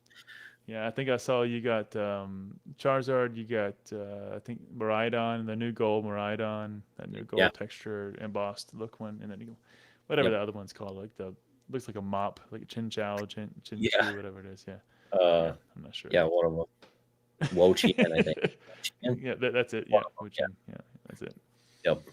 Yeah, not a fan of that one though. I can hang with Miraidon though. Miraidon and Groudon, I can hang with that. I like those. Those are pretty cool. Yeah. Yep. Good on the decks too. All right. You made a comment as well recently that the cool down of the Japanese market has obviously happened, and there was a hype, there was a cool down, and we kind of reached the new bottoms wherever we are. Do you see that stabilizing here, or do you think we're going to go a little bit lower? How are the prices been from both a buy perspective and a sell perspective? It's difficult because I operate in such short time frames. I don't do a lot of like macro looking at the market. But yeah, I think it was like June or July, everything spiked in Japan because of the Chinese market getting Pokemon again and them buying Japanese, like high value Japanese cards and stuff. That whole market shot up for like a month, basically. It was like 4 weeks, and then it just crashed again. It was super fast up and down. And so, yeah, during that time, I mean, I made some bad choices, lost some money after the crash, but that happens. But I do see it. I don't think that I don't know if I would say, I think that it's cooled down more now. It's settled though. It's not going to drop any further. You don't think? Significantly, I'm not sure. I feel like there's been enough time now between like that boom period and then how fast everything is dropped. It happened so quickly though, so it's hard to say like if we're actually at the bottom or not. But we are, you can buy Shiny Treasure EX, the hot new specialty set from Japan for under $50 a box, which you just couldn't do that for the longest time. Like even 151 is like $200, or maybe it's not $200. It's expensive. It's like $150 a box, maybe. It's held that value, but now you can buy these sets that used to come out and just be so expensive. You can buy them at like fairly near, retail over in Japan. So, and that is something that had happened for a while. So I think that, right now, if you're a collector, or if you like to buy new sets and open them, especially from Japan, like now's kind of the time with Shiny Treasure EX, because like you're not going to find it cheaper than that unless Pokemon goes belly up. Hope not. Hope not. We got bigger problems if that happens. So yeah, I think that it's settled. I'm not too worried about. I think there are some cards that will continue to come down. One of the interesting things that I've seen is you can buy PSA 10 versions of cards from Japan a lot cheaper than Mm. what they are currently on eBay. So like those 25th anniversary Charizards, for instance, you know, I've been selling them at around like 245 on eBay. I see them all the time, like under $200 PSA 10 from these Mm. Japanese websites. And um, I think that this is speculation, but I have a buddy that lives in Japan that, you know, shoots me a DM every once in a while, and he he kind of thinks that PSA is kind of rejecting, or Japan is kind of rejecting PSA a little bit, that their Huh. grades aren't strict enough. Um, and they're doing more like buy the card, not the grade, instead of here in the West where we're like buy the grade, not the card. So when Okay. they see, they're pretty strict about weak tens and strong tens when like they're in the shop and stuff, like looking to buy. So I think that's why, that's his hypothesis was, that's why you can find these PSA 10s for cheaper on these Japanese websites than what they're selling for on eBay. Huh. I never thought about that. It makes sense though. Yeah, But especially if they look at it that way. yeah, Okay. I don't know if that's the case. It might just be like people are lukewarm on grading because it's fairly new Right. over there in Japan. But you know, CGC is setting up something in Japan, and Singapore, I think, was the other country, and then they're going to do that this year, which is interesting. So yeah, they are. We'll They're see. It's going to yeah, change the market for sure. yeah, it's interesting. Are you going to jump into some other languages? I mean, you going to jump into Korean or Oh, Chinese? I've thought about the simplified Chinese stuff because some of the cards just look really nice. Like some of the reverse hollows Yeah. look really nice from the new sets, and you know, some cards that are really expensive in Japanese are not so expensive. They're like promos in the Chinese. So there Right. are some, you know, Charizards and things that I've looked at because they have those really nice looking display boxes and stuff of Right. the box sets and stuff. So I've thought about it. When those first started coming out, though, those were pretty expensive out the gate as well. So I haven't really been keeping track of prices on those. I don't know if they've come down or are more reasonable now, but they're cool. They're definitely Yeah. cool. It's a maybe. Maybe Yeah. for simplified Chinese. Okay. Yeah. We spoke about it, not this specific topic, but you know, drama in general. But we won't go into it. But I do want to get your perspective on a little twist on it. So there's obviously a lot happening in the space with you know, Rattle and the lawsuit recently. And I'm curious from your perspective. Do you think this outcome, whatever it may be, is going to change the way we do some content in the Pokemon space? Do you think it's going to Um, change and ask people to kind of pull back a little bit and perhaps, Maybe. I mean, yeah, I talked about it a little bit last night, but it was like it was really only a matter of time, I feel like, especially with someone like Rattle or these other channels that choose to kind of go hard on companies and on individuals. Like there are collectors in this space with a ton of money. So right, it doesn't surprise me that at some point, if you poke the rich bear, the rich bear is going to sue, you know? So it just so happens to be Sean, is that his name? yeah, Sean, yeah, I basic, forget, I think. Bassick. So it doesn't surprise me that it's happened. If he, I watched a video from, I think his name is Mile High Pokemon. He's a lawyer, and he made a video that came out just recently. I think a couple hours before we went live, and it was a really interesting, informative video about like what type of lawsuit it is, how serious it is, what Bassick has to prove, what Mm, Rattle would have to defend, like all that stuff in court, and you know, and it was an interesting perspective on it from someone who knows more than I do. But yeah, I do think it would change things if somehow Bassick is able to, you know, kind of right, win or kind of get Rattle to not talk about him anymore. I think that is a thing that would change how people, how channels like Rattles would have to navigate certain situations and certain like call outs and, you know, kind of that call out culture and right. that, that type of drama stuff for sure. I think it would change. Yeah. Yeah. I think it's gonna be interesting to see where it goes. Obviously, I don't wish anything bad for anybody, to be honest. But definitely think if this ends up in that direction, we're gonna see some pullback. And I hate to say it, but you know, people holding their tongues a lot more than they probably should. And No. of course, with all things, there's a line to be held, and you know, you still don't want to not speak your mind or not speak the truth, but also you gotta say how far do you want to take it. Yeah. So yeah, we'll see where it goes, but I'm curious to see what's going to happen with this landscape after all this is done, because I think, to my knowledge, this is the first kind of real big event like this that's occurred in the Pokemon space Yeah. And that I'm aware of. one of Mile High's points is that he said that it's likely that the case is not serious enough that it will get thrown out early on. Yeah. Which, because it's going to be, he suspected it's going to be very hard for, because you should watch the video, but it's like basically Bassick has set himself up as a public figure, and apparently to try and sue someone for libel, it's much more difficult coming from and to a public figure than it is to just a random person on the street. So you have to prove like different forms of intent and stuff in the situation, and I guess that probably has made it more difficult. And it sounds like, it could be likely that the judge throws it out because it's not really that serious.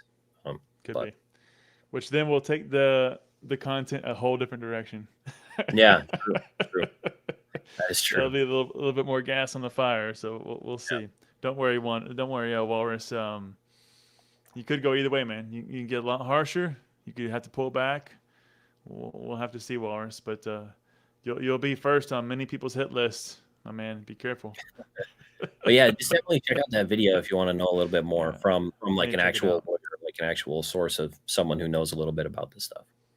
Zach, if you're still around, or even Walrus, I think you're a mod. Feel free to drop the link here in the chat. I think it was in the Discord, in Oak's Discord.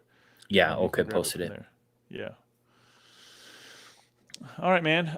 Let's get into some fun stuff. Rapid fire questions. You ready? Oh boy. How rapid fire do I have to be? You don't have to be rapid. Okay. I'll try. Yeah, no worries. Yeah, we can have tangents and stories and all right. venture down the path. Yeah, no worries. Cool. That's as fun as we want to make it. All right, so the first section will be, thanks, Drew. Appreciate it, buddy. The first one will be, PokeTubers.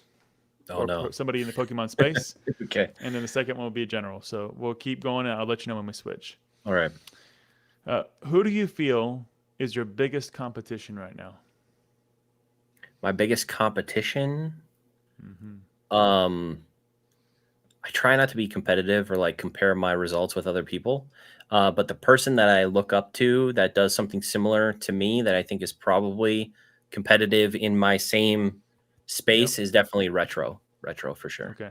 I think I can learn a lot from him. He's definitely grown far, he's far surpassed where I'm at currently.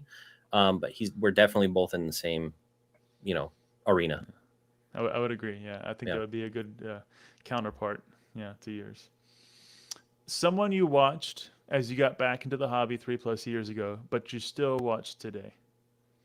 In the very beginning. Oh well, Jake just did a live, so you got lucky, Jake. You just made it, man. You just made the cut. Yeah, I mean, Pokenomics was definitely the most influential, and as long as he's going to continue to put out content, I would definitely watch him. I have been watching Dan the entire time as well. So if I had to choose someone who's been consistent all throughout my beginning to right now, it would probably be Dan. Definitely Jake was, definitely the most influential. Where you at, Dan? Hadn't seen you in a live in a while. I know you spent the 4 hours backlogging on the basic trainer one, but hadn't seen you live, Dan. We miss you, buddy. Who do you think is cutting edge? I leave that kind of open. Yeah, I leave it open. Just let you decide what cutting edge means. Well, the problem is I don't watch a lot of PokeTube stuff right now.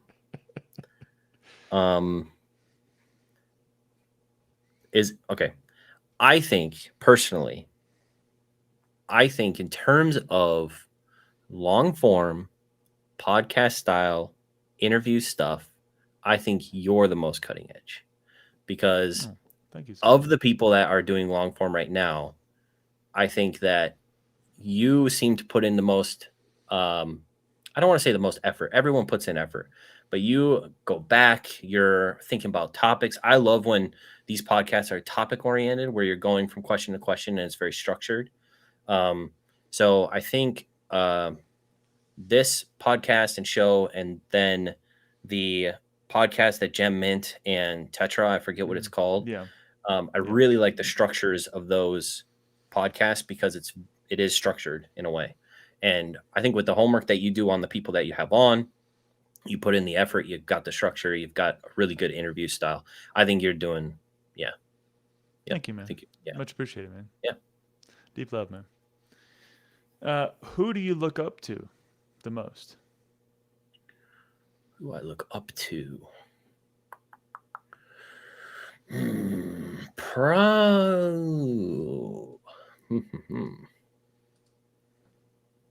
Probably. I feel like I'm just going to be one note, and every question is going to have the same answer. I saw your lips forming the word. I saw it. Yeah, I mean, three-letter word. I was gonna say Dan or Retro again, but I think Dan, in terms of consistency, growth, the way that he's constantly flexible and changing his business in ways that fit his family structure, and he's still able to be successful, and different avenues in which he's always opening up or changing and kind of changing to fit the current system that benefits his businesses well. The way he diversifies with the amount that he's able to put into it. Like, obviously he's at a way bigger scale than I am in all of this, but it's fun to look at Dan and be like, maybe someday I'll be at that spot where I can just, do what he's doing, diversify in that way, and all that stuff. He takes he truly applies his engineering mindset and background to his job. Yeah. That's for sure. Yeah. And he restructures the process, so to speak, to fit the market and make sure, to your point, that he survives. Yeah. And he'll do that for as long as he wants to. I don't think he has to for very much longer, but he'll do it for as long as he wants to. That's for sure. Well, Andy's still, even at his size, I feel like he doesn't do it at the expense of others.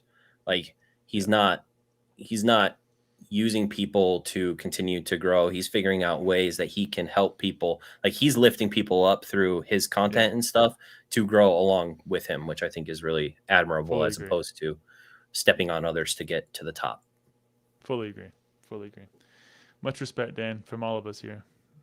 Maybe not Walrus or Ponga, but the rest of us. Someone you haven't met but you truly hope to in 2024. Someone Gem Mint Pokemon. He was at Charlotte. He was the one person that I didn't meet, even though he was in our section basically the entire time. For some reason, either I was at the point where I didn't want to leave my booth, or I was just too nervous to go up and introduce myself to him. But I got the two that I wanted to meet: Charlie Herlocker, Gem Mint Pokemon. Met Charlie, went up and introduced myself. Didn't get a chance to do that with Gem Mint, so hopefully at some point I'll get to meet Gem Mint, because I think he's pretty awesome. You're probably like me. You went to go to the booth and it was Gary was still there, but Jim had already left. Yeah. He left, I think, halfway through Sunday. So by the time he was gone, it was like, oh crap, everything's slowing down now, and I could totally talk to him now. But he's gone now. He left early. Yeah. Yeah, I stopped by to see him at least twice, and I couldn't catch him either. Yeah. Waller says, praising Dan's gross. And Ponga says, Dan knows how much I love him. I can give him a hard time. That's true. That's true. Probably true. Who's got the thickest skin? Who's got the thickest skin?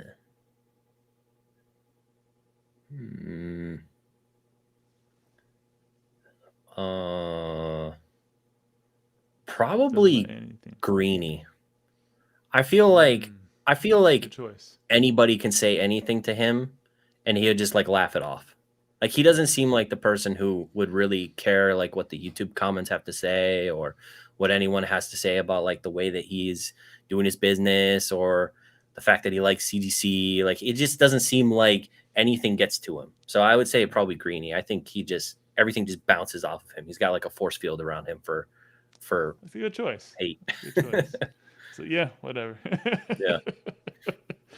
I use a couple of phrases here in the house that I won't say right now, but from Greeny, my wife just laughs every time. I can say this one's from Josh. Most pleasantly surprised after you met them in person. pleasantly surprised after I met them. Like you walked away, you're like, wow, I didn't expect that. Mason. Really cool person.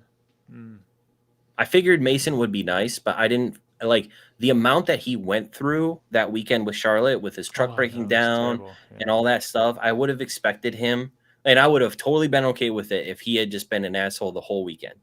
But he was the nicest person. We got to talk a lot at the bar. And like he's just such a pleasant guy. And yeah, I would have forgiven everything coming from him that weekend with what they went through trying to get their setup and everything down there. But even with all that adversity and everything, he was the most pleasant like guy to talk to the entire time. Yeah, he was awesome. Well, it's only because he took out his frustrations through the increase of prices of his stuffed animals.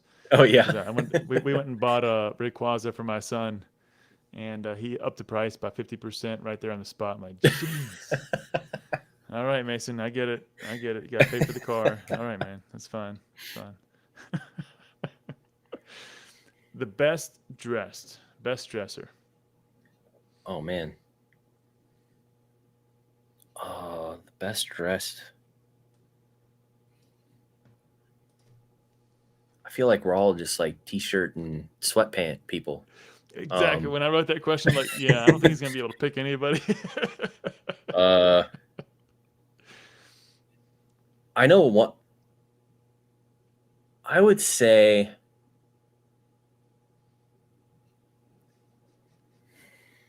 I don't know. We'll skip it. This is a good one. Okay. If one comes to you, let me know. All right. Best dresser is a sus question. They're all sus questions. Don't worry about I know the other day you did best hair with somebody. Yeah. I think it might have been Philippe. And I forgot who they chose. But for that one, I would have chose Super Duper Danny. She's got that. Yeah, she had that nice poofy hair. Yeah. Yeah. Her and Brian from Pokey, they had that poofy just. Yeah, I feel like they comb it and it just sticks up. Yeah. Where they leave the comb. Impressive hair. Yeah. How's this one for Sus Walrus? If you had to take a punch in the face by somebody, who would it be? If I wanted to take a punch in the face by somebody? You had to. You had to take a punch in the face. Okay. Obviously, I feel like I'm going to be insulting somebody's like build if I do this. Who is gonna hit like a softie? Definitely not Drew. That guy is huge. Definitely not Greenie. Definitely not Dan. Interesting fact: Greenie's never been in a fight. Oh, really? Well, who would want to fight him? I know, right? The dude's massive. I wouldn't want to fight him. The answer is old school Pokemon. I don't know. This is. Oh, this is good. Maybe no Jake. Damage. Maybe Jake. No damage. Nick can punch me. I would say Jake because I think Jake would hold back unless he was really pissed at me. I think Jake, he used to be a therapist. He's in touch with his emotions and other people's emotions. I feel like he wouldn't hit me that hard. Yeah. Okay. All right. I think you worked that one out well. Good answer. Walrus, man. The combination of Nick's collection of the no damage Ninetales and the no damage Nick punch. Oh, that's good. Yeah. Nice touch, man. That's touch, good, dude. Yeah, 10 points for Walrus. All right. Who is the healthiest in this hobby? Probably Pikachu. Yeah. He does, I asked Greenie, I think it was Greenie. He said, who would you not want to be in a fight with? He said Pikachu, I think it was. Yeah. Because he does the jiu-jitsu, I think, and he's like super healthy, super fit. Very cool. Most likely to pop off in 2024. Content-wise? Yeah. Or business-wise. I mean, it could be either way.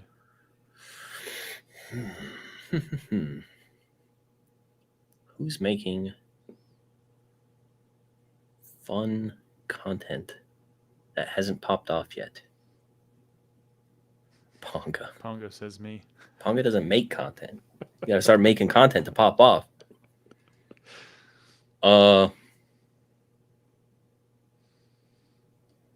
I don't know. I'm so bad at this because I only watch like 5 PokeTubers. You unsubscribe from everybody else. We get it. We get it. I watch when stuff comes in my feed, but there's like 5 like particular. I like the long form stuff because I'm always working and stuff. It's the great background information to have while I'm working. I don't know who we would consider as popped off yet. The problem is that I stay in the business side of things, and I don't know if any of the business guys are going to pop off. I feel like it's mostly like the entertainment guys or the modern market guys or those tend to be the channels that pop off. So I don't know. All right. I don't have an I'll answer. help you answer that one. I do think it would be Brian from Pokiani. I think he's going to pop off a lot. He's doing great on business. He's doing great on content and on the business side. I would have said Steven, but apparently he quit YouTube. Did he really? Or he's not interested in making content anymore. But Pokemon Steven, he was popping off. He was killing it. Yeah. He was killing it. I actually reached out to him a while back. Yeah, that's what Dan told me in the Discord. Because I asked about him. I was like, oh, when's he coming back? And Dan was like, I talked to him and he said he doesn't want to make content anymore. It's like, oh. Wow. He was really popping off. Yeah, I guess that would have been my answer. Because I would watch all of his videos. And in terms of competition, like that guy is obviously on another level for Japanese Pokemon. He's killing it, man. Yeah. I know he had some health issues, so I hope everything's okay with him, man. I didn't know that. Yeah. Okay. Yeah. He had some surgery and stuff on his head, I think. Gotcha. He shared it in some of his lives. I'm not saying anything that he didn't already share. Gotcha. Thanks, guys. Appreciate the follow-up answer there. Much appreciated. We'll see. We'll see. Having a good time. Just enjoying it with everybody here. All right, now we're going to move to the general section. So it just doesn't have to be Pokemon, anything, okay? Let's do it. Something you should do, but you don't. Oh, geez. There's like 100 different answers for that. Depends on how personal we want to go. We're going to get there next. So if you want to go ahead and open up that personal box, it'll get you warmed up. Something that I should do, I should get out more. That's definitely, if you'd ask anyone in my family and me, I should get out more. I should go and like do things. I should try and find local places to hang out or, go surf by in coffee shops or something. I should get out more and be a part of things instead of being a hermit and sitting in front of my my computer all day, every day. Yeah, definitely. Touch grass 24. Exactly. Yeah, I should definitely get out more for sure. What you've done in your life that you're most proud of? I've done in my life that I'm most proud of. I was waiting for that comment, Chef. That was the previous question. Chef DMs me every day on Instagram. When you coming for a steak? I was waiting, Chef. You waited here 2.5 hours in before you dropped it. What am I most proud of? I think there's 2 things. So I'll do one that was like the most impactful thing that I've done in my life that I was very proud of doing. I already mentioned it a little bit. It was that first trip to Japan. Really was like it transformed me in some ways to put myself. I'm very much a person, and this goes with like getting out more. I stay in my comfort bubble, and that's usually at home with my cats, watching TV or in front of the computer, not talking to other people. Like I'm very much an introvert when it comes to like real life. So doing that and putting myself in that really horribly uncomfortable situation because it was something that I just really wanted to do. And I worked up, the courage. I saved up for the ticket. I got there myself. I navigated 10 days there by myself. And that was a really transformative experience. So definitely that from that perspective. I would say from like a monetary perspective, something that I've been most proud of is definitely paying off that student loan that was because my dad for a while was having trouble. Like he was trying to buy a house and stuff, and it was negatively affecting his debt to income ratio, the amount of that loan. And so being able to take like, it was basically like $17,000 or something like that and just pay it off all in one swoop and take that off of his plate. That was definitely a big thing that felt good when it happened. Wish I still had the games, but can't do both, unfortunately. Well, the good news is the games will probably drop in price, and you probably buy those back. Well, I was actually going to do a video comparing, because I found a spreadsheet recently of the entire inventory I had before I sold it and what I sold it for. And I was going to go through and see and compare last solds.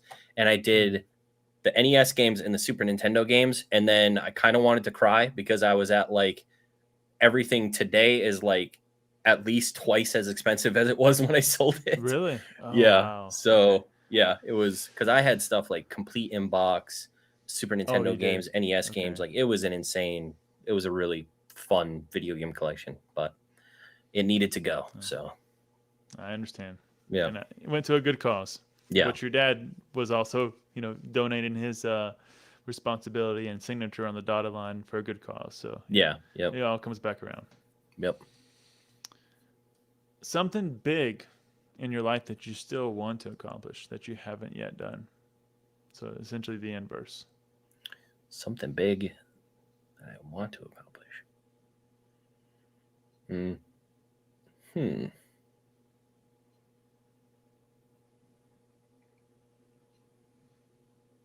I don't know if I mean, something that I really want to do is be self-sufficient. I have a very entrepreneurial mind, and a lot of times I don't take I don't feel like I'm a person that should be working for somebody. I feel like I should be working for myself, and I should be growing a business, independently. And I feel like I have the mind and the work ethic and everything to successfully do that in a way. And I feel like I am successfully doing that, but I'd like to get to the point where that is the thing. And I like being in full control of my like future destiny, monetary, like all that stuff. And, when you work for someone, it's great because you have a fallback and you have all these different things and it's more secure, but I just always have that itch and drive. Every few months I go into like not really like a depressive state, but kind of like damn, I wish I could just go full time. Like there's something at work that happens that puts me in a foul mood for a week. And I'm talking to everybody and I'm like, oh, I could figure it out. I can, I could sell this. I could sell that. I could do it for the year. I could definitely do it. But then I always come back around to like, no, whatever. But I hope that someday I can just pull the trigger and be like, yep, I'm in a spot that I can do it. I'm pulling the trigger. I'm doing it. And I'm comfortable making that decision. So, what was it? The Spider-Man movie, Spider-Verse, whatever it is. It's a leap of faith. Yeah. Yeah. Right? Yeah. You really don't know what's going to happen after you pull the trigger. But yeah. Let go and go for it, man. Of course, make sure you have something there. Don't jump with no net. But yeah. You get the point. Yep. We don't need disclaimers here. Your favorite? Now we talked about favorite console, but we didn't state the favorite game. Favorite game from your childhood. Childhood. Yes.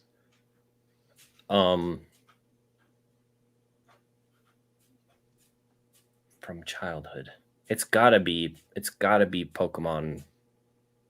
I gotta think of which Pokemon. Probably spent the most time with Red, but we did have Gold and Silver at a certain point, and I was just posting in Discord the other day, like kids will never. They'll have different video game, experiences and stuff that will be huge for them. Whether it's their like the first win that they get in Fortnite or whatever, I'm sure will be like momentous. But like getting to the point in Silver and Gold where you realize that Kanto is in the game and that you get to play through Gen 1 again and everything is leveled up and it's that whole experience again and how that opens up. And then finally at the end, when you face Red on top of the mountain and he's got all of the Gen 1 like Pikachu and Blastoise and Charizard and that team that he has, it's just like it is incredible. It was an incredible like gaming experience, and I kids will have other gaming experiences that they'll think is incredible. But that was definitely, so I would say definitely the Pokemon series or Pokemon Red, because I definitely spent a lot of time in those. Looks like I'm not sure if this is gonna be Oak or who this is here, but I think it's Leisure Suit Cream. Larry, classic, classic. I actually had that on the PC. Yeah. Yeah.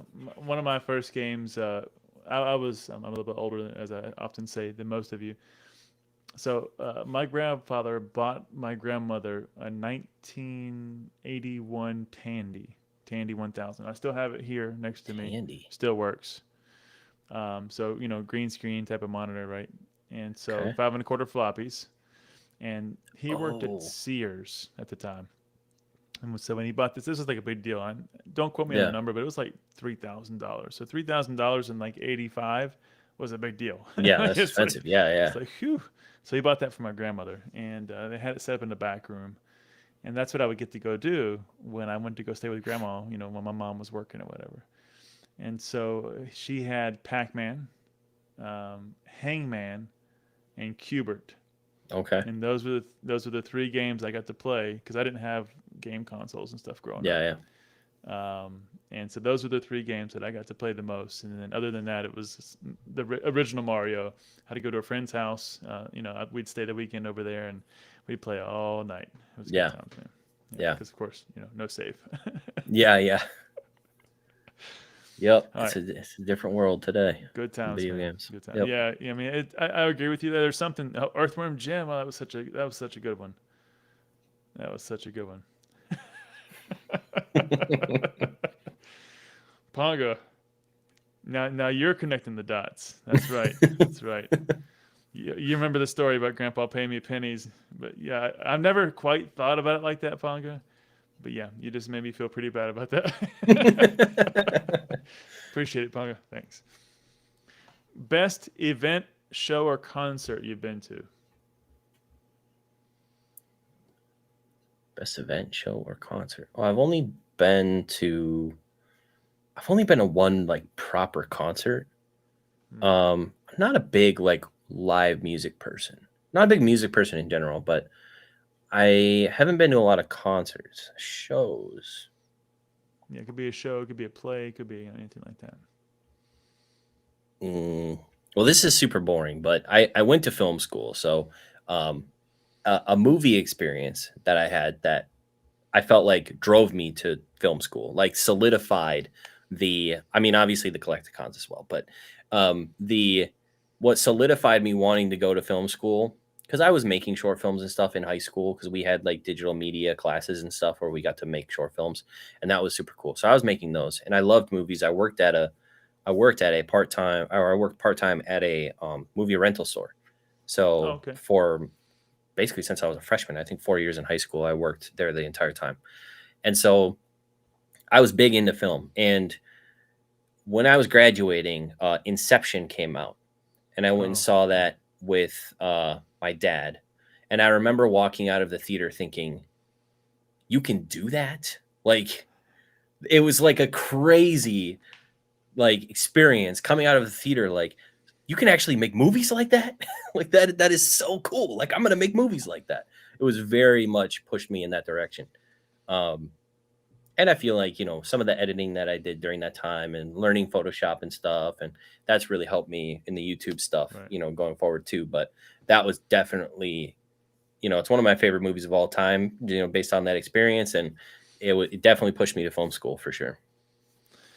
And I just now connected the dot, but your film school experience and just the effort you put into there explains why you have high quality videos. And why you have that kind of theater type of approach, like when you're doing your game shows and things. Like, you look like you were the game show host, like you were going full in, standing up at the mic. You had the red curtains and dressed to impress. It was good, man. I liked it. Yeah, it makes sense now. Ryan says he wants to see those short films, Java. Oh, you do not. You do not want to see. My dad actually gave them to me here recently, and I thought it would be funny. I did a horror film. I think it's like a 5-minute short film or something. I should release that on That'd be awesome. Halloween this year. The one that HBO. because I filmed it in high school, and I think I was a junior in high school with a couple friends. My dad plays like the killer role. Oh, that's so cool. And You it should happens do it, at man. night, and we filmed it in the middle of the woods. And yeah, I haven't watched it. It's probably horrible. I haven't watched it since, but yeah. Everybody, drop in the chat. Tell him he should do it for Halloween this year. I could Drop show his, that one. The yeah, other one that I that'd be did is like a 20-minute short film, and that film I would like to go back and re-edit because there was so much stuff that could just be cut out of that. It could probably be like a 10-minute film. But good stuff. Good stuff. Yep. Do it. You see, support right there. Let's see it. Let's see it. And I think I know the answer to this one based on our conversation, but I'll ask anyways. Most frequented vacation spot.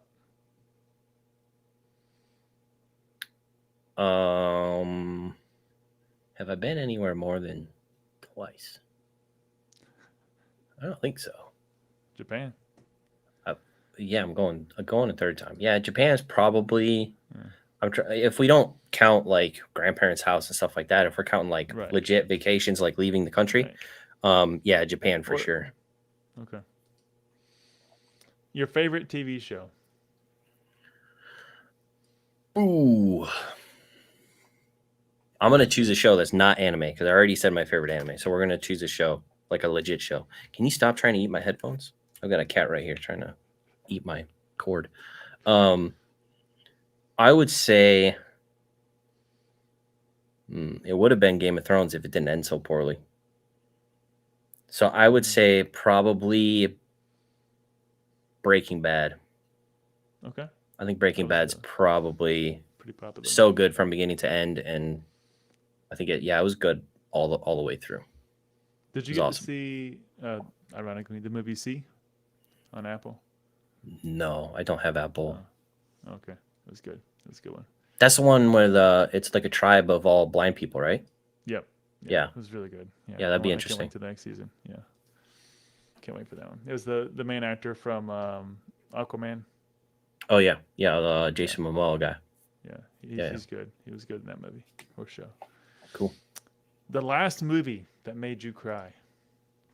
Oh, I'm a softie, man. I'm always crying. The last movie though,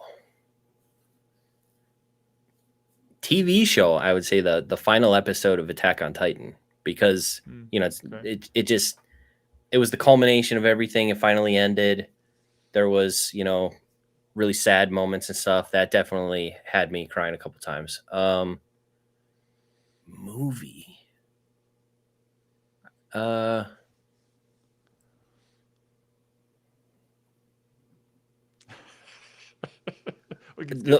one that comes to mind is not Toy Story 4, Toy Story 3.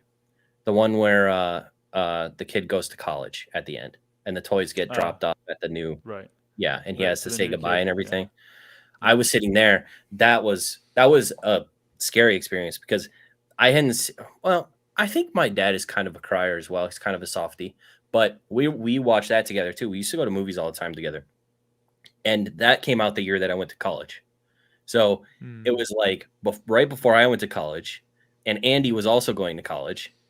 So he was like a blubbering mess at the end of the film because it was like his final kid was going to college, and Andy was going. It was like a perfect like timing for all that to happen, and he was bawling his eyes out, and I was crying too because it was just a sad moment.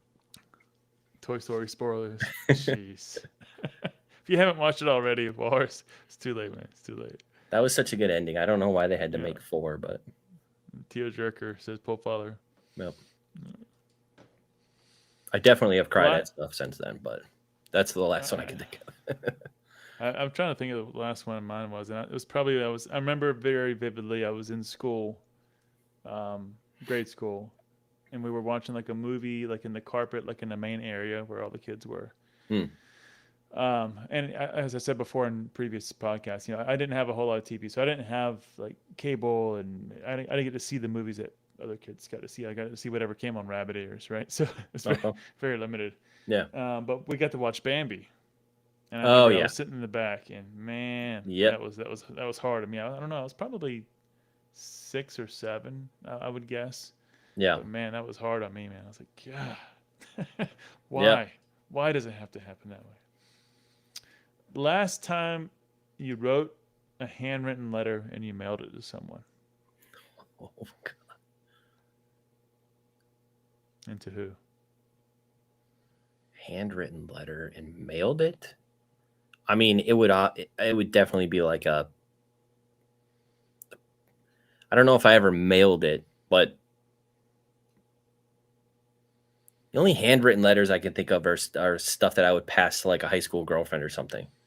Okay. Um, Okay. You didn't do like to family or not grandma handwritten. or I mean, no? I send cards like Christmas cards and stuff, but that's not really a Okay. letter. That's just kind of like Right. a, you know, I would probably say that Okay. like All right. just High passing school notes or whatever sweethearts. to high school girlfriend. Yeah. You can whisper this one in case it's gonna hurt anybody's feelings. Your favorite cat. My favorite cat. Yeah. Is it? Uh, Was it Mia? Mia's one of yours, right? well, there's Mika and Keiko, and I would Mika. definitely say Keiko. Yeah, that's not even a question. You saw how proudly and loudly he stated that. Miko wakes me up at 5 a.m. So it's definitely Keiko. Keiko is perfect and she likes to cuddle and do all the, nice cat things. Oh, we got Lilo and Stitch was a good one. Yeah, I was a little bit older then, and then Old Yeller. Yeah, you know what? When I was younger and I watched Old Yeller, yeah, I think I can remember a tear on that one. Yeah, a lot of Disney movies. I feel like most Disney movies I probably have cried during because most of them somehow are able to evoke those emotions. Fully agree. Yeah. What wakes you up in the morning, Java? My cat. I mean, yeah. Technically, what makes me What up in the actually morning? gets you out of the bed though? What actually puts your feet on the floor? I guess probably the business stuff. It's like the stuff that I enjoy the most about stuff I'm the most fulfilled by right now is the success with the business because it's something that I really want to push to continue to grow and everything. So the more successful I am with that, and so I guess probably the repetition and the grind of that experience, getting up and surfing Baiyi singles and stuff like that. I find all that stuff to be super fun. The whole experience from sourcing to grading to selling to the reveals to the content, everything is just super fun. So that's definitely like a driver. And then Monday hits and I don't want to wake up because then it's just back to work again. But That's yeah, the other job. Yeah. yeah, Yeah. Okay. And that sense of responsibility, it is a great feeling of fulfillment, enjoyment. And when you can combine those two things under one roof, yeah, it truly is something special, man. yep. All right. Now we move from tear jerkers into things that get us out of bed. We'll go ahead and transition over to some personal stuff, man. All right. We did talk about it earlier, but I want to dig at that a little bit deeper. The fact that your family clearly supports you so well. I think there's even times, and correct me if I'm wrong here, but you said that your mom actually helps you at local events sometimes. Yeah, right. Yep. We talked about your grandmother already. Doing things with your brother, trips to Japan. But it truly also in the business, how much they really support you in ways that I'm sure we don't even see. Mm-hmm. Speak about what does that mean to you? Oh, it's awesome. It's awesome that they want to be a part of it and they want to help. I feel like when you're growing up and you have siblings, I have one brother, one older brother, and he was very much more like had a large friend group and he was out of the house and he didn't really stick around all that much to be a part of, things. And so now that I feel like I've got this support system, grandma, mom wants to help during events, and all that stuff. And I don't have to beg either. They are just willing to do it because they have fun with it, just like I have fun with it. My mom loves selling little kids like cards. It's very fun for her to do. So it's really awesome that she's able to help me do that. But yeah, I mean, that also comes with some caveats. Like they are supportive to a point. My grandma, I think, is unconditionally supportive because she's not really involved with, when it comes down to conversations with, hey, I'm feeling down this week. I want to quit my job. I want to do this full time. When those conversations start to happen, the mentality starts to shift and is like, hey, I'm gonna be a lot less supportive now of your I know I ventures. helped you the other week, but Yeah. you So keep it's that job. definitely conditional to a certain amount. But yeah, I definitely have a really good support system, and it's very awesome that I have the help that I have around me, because it would be much more difficult if I had to do 3 tables by myself, and or 2 tables or Right. whatever by myself, and no one there to help. So it's definitely helpful. How do you think your mom and your grandma know that you appreciate it? What is the ways that you kind of get a chance to show them that you truly appreciate their support and love? Um, I mean, I spend time with them all the time. I think I think that's maybe something that doesn't get to happen for a lot of parents, or a lot of parents, maybe their kids don't end up being kind of their friends. They still kind of Mm, end up being their kids, and there's more of like that separation. I feel like right. for me, I've become, as I've grown up, I'm in my 30s now. It's like I have become friends with my parents. I'm no longer like, I'm self-sufficient. I have a good job. There doesn't have to be this like, mother son, father son dynamic anymore. We just kind of coexist as friends. So that's a really good experience. And I, I always I take my mom out for like dinner and stuff after events, because I know that she's helped me. I've offered to pay her as well, but she won't take payment. So I try to pay her in other ways, take her out for lunch, and cover those things with what we make during the day. And yeah, but I mean, they're just they're just so awesome, because I think that the fulfillment that they get from those things, they don't really ask for anything. I think the fulfillment is we get to do these things Being with together. you. Yeah. Yeah, Yeah. and it's not like they're not working for me and expecting something in return. We just have fun together during that day, and then I take them out, try to take them out for dinner or lunch or whatever the next day, and it's just fun.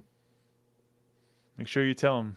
Make sure you tell them how much you appreciate it. Yeah, I'm yeah. sure you do. I'm sure you do. Yeah, it's always good to reinforce it. I can't help but notice that it kind of seems somewhat distant on your dad. Did something happen there? He doesn't seem to be as relevant in some of the stories you've told. Well, he lives in northern Wisconsin, so he lives Okay. a long ways away. So when I was 11, 12, somewhere in there, right when I was starting kind of middle school, they divorced. And then after that, uh, they both lived in the same place until we graduated, and then my mom got Mm, remarried. She moved down to like the okay. Illinois area, and then that kind of split that way. And I decided to kind of, because I was following school and all of that, I decided to move kind of south to Chicago, and so I've been living further away from my dad, so he's less involved in a lot of like the business or helping with It's not as events and stuff. close. Yeah, it's Yeah. just proximity, really. Okay. Okay. And we can get as real as we want. This is fine for me. uh, uh, getting real. It's getting real in here. Good stuff. Just good conversation. Good conversation. Um, yeah, I think about that a lot because my mom definitely going back to the support topic. She was huge supporter, um, but it was in such a strange way because she was basically massively supportive but never there, right? So she was basically working 3 jobs, Hmm. and that's why I was always with my grandparents or staying at a friend's house. It's because she was always working. But she did it so she could pay for the food and the apartment and whatever else she had to do. Yeah. So that's what she had to do to make it happen. And she always looks back on that, and she looks at, for me, she looks at the lack of what she couldn't give me, and she maybe looks at the life that we're living now and says, "Oh well, I couldn't give you what you give your kids," or whatever her comparison is. I say, "But mom, it's you've given me what I am today, and Yeah. I didn't miss anything. I didn't say, oh, I don't have cable, or I don't have the nice shoes, or Yeah. I, I had a great time. I was outside playing with sticks, riding bicycles. It was a Yeah. blast. Like it was no big deal. But she looks at it as a negative. Like, no, it was the best thing ever. Yeah. So yeah, making sure I try to reinforce that so much now. Now, unfortunately, she's pretty busy. She has her own business and does her own thing, but Yeah. really try to enforce that and make sure she knows that she did a good job. And Yeah. no matter how bad I look, it's not her fault. It's not her No, fault. it's in a similar vein. Like my parents got married really young. They got married when they were 18, like fresh out of high school.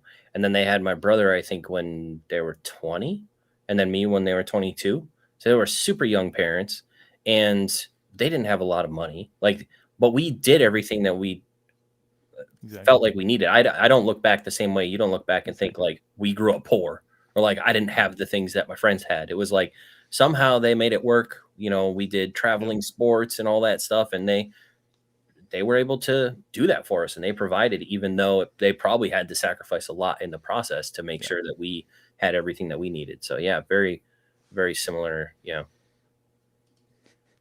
Wonder could you just spill everything like Chris Hansen? I share too. So he's not alone. This is a mutual thing. Oh, it's good. Animals too is another topic. Yeah, obviously you're a cat lover, and many times they are the friendship that we need in those tough moments, those hard days. You come home, and it's the pets that just are happy to see you no matter what, and it really changes things. How did the cats become a big part of your life? What was the kind of reason for cats and dogs, or tell us the story behind your pet of choice and why it was that way. So I've always had cats we had dogs for a while, and my mom's not really a dog person. When my mom was really young, she got bit by a larger dog in the face, actually. It wasn't like permanent damage or anything, but that kind of has scared her away from dogs in general. Okay. So when I was growing up, I got the first cat we ever got. I actually got to choose. We went to the Humane Society, and I was tiny, dumb child. And I decided I wanted the cat that was the most, like, did not want anything to do with us, like buried in the back of the cabinet. And I was like, I want that cat. I want that one. And so that cat lived to be like 22 years old, wasn't very nice. But we kept it the whole time. And I had various pets. I had like a couple guinea pigs here and there, but we always had that cat. And we tried to bring in other cats. That cat was horrible, not nice at all to other cats. So it was just that cat for the longest time. And then I moved out. My job moved office. So they moved from the Wake Forest area where I'm at. They moved to Cary. So I moved to Cary to be closer to the office because I still had to go in a few days a week. And so I had a year lease there. And a few months in, I was like, I'm not living with my parents anymore. Like, I'm super lonely. I've always had a cat around, always had pets and stuff. So I was like, why don't I adopt, a cat? And then I was looking into it, and I'm like, I got to get two. Like, I can't just get one. And then it's just, just has me. Like, it's got to have a sibling. So I go to this house that's in this bedroom. There's like 25 kittens, like all running around in this bedroom. And I basically she's like, just sit down in the middle of the room, and, either they'll choose you or you'll choose, whatever happens. So I was in that room for like half an hour, and, I just picked two that seemed kind of chill and, nice and cute. And so just grabbed those like a week or two later after I have to sign some papers or whatever, and brought them home, and they've been with me ever since. I think they turned 5 this year, 5 or 6. So okay, wow, already okay, yeah, because I saw a picture of them when they were little, and you made a comment like 2 years ago. She was doing this, and it was Mika. It's a female, right? Mm-hmm. Yeah. She was doing this, and 2 years later, she still does it. She was like laying on your hand, like sleeping. Yeah. Like chilling, relaxing. Yeah. Yeah, in the morning I'll get my coffee, and I'll be surfing by E, and she just lays like on basically across the keyboard, and she'll use my hand as like a pillow, and she'll just like lay there and sleep, even though she sleeps with me all night. So it's like, why, but give me some space. they're very attached. Yeah. Do you find those moments where you get to come home and they really just make your day better? I mean, do you still have that experience, that bad day at work that you mentioned that makes you want to Oh quit, yeah. and you come home and yeah, just love on the cats? Yeah. Yeah. My other cat, Keiko, she is very much a lap cat. So whenever I have like a tough day, I get underneath the weighted blanket, and then she just hops up all the time. She's always waiting for me at the couch, like, "You gonna lay down because we're gonna, I'm gonna hop up on Is your it movie lap." night? It's like, all right. So yeah, I always know I'll lay down. She'll hop up, and we'll just, usually I just fall asleep at a certain point because I don't know, something about cats on laps, you just fall asleep. That's it. Yeah. Out. Yeah. We've had dogs and cats growing up. Well, I shouldn't say that.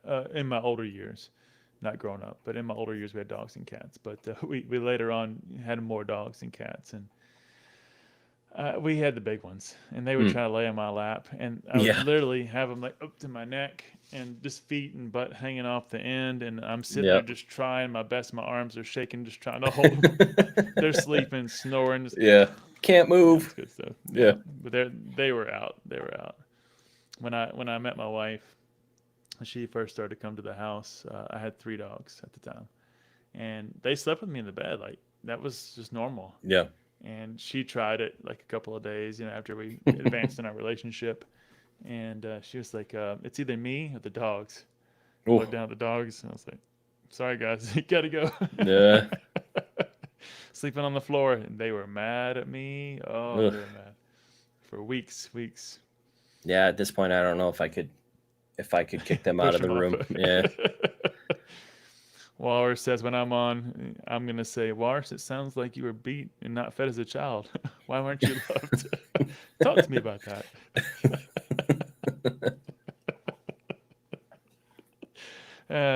I got so many good things queued up for you, Walrus. Just tell me when, buddy. Just tell me when, buddy.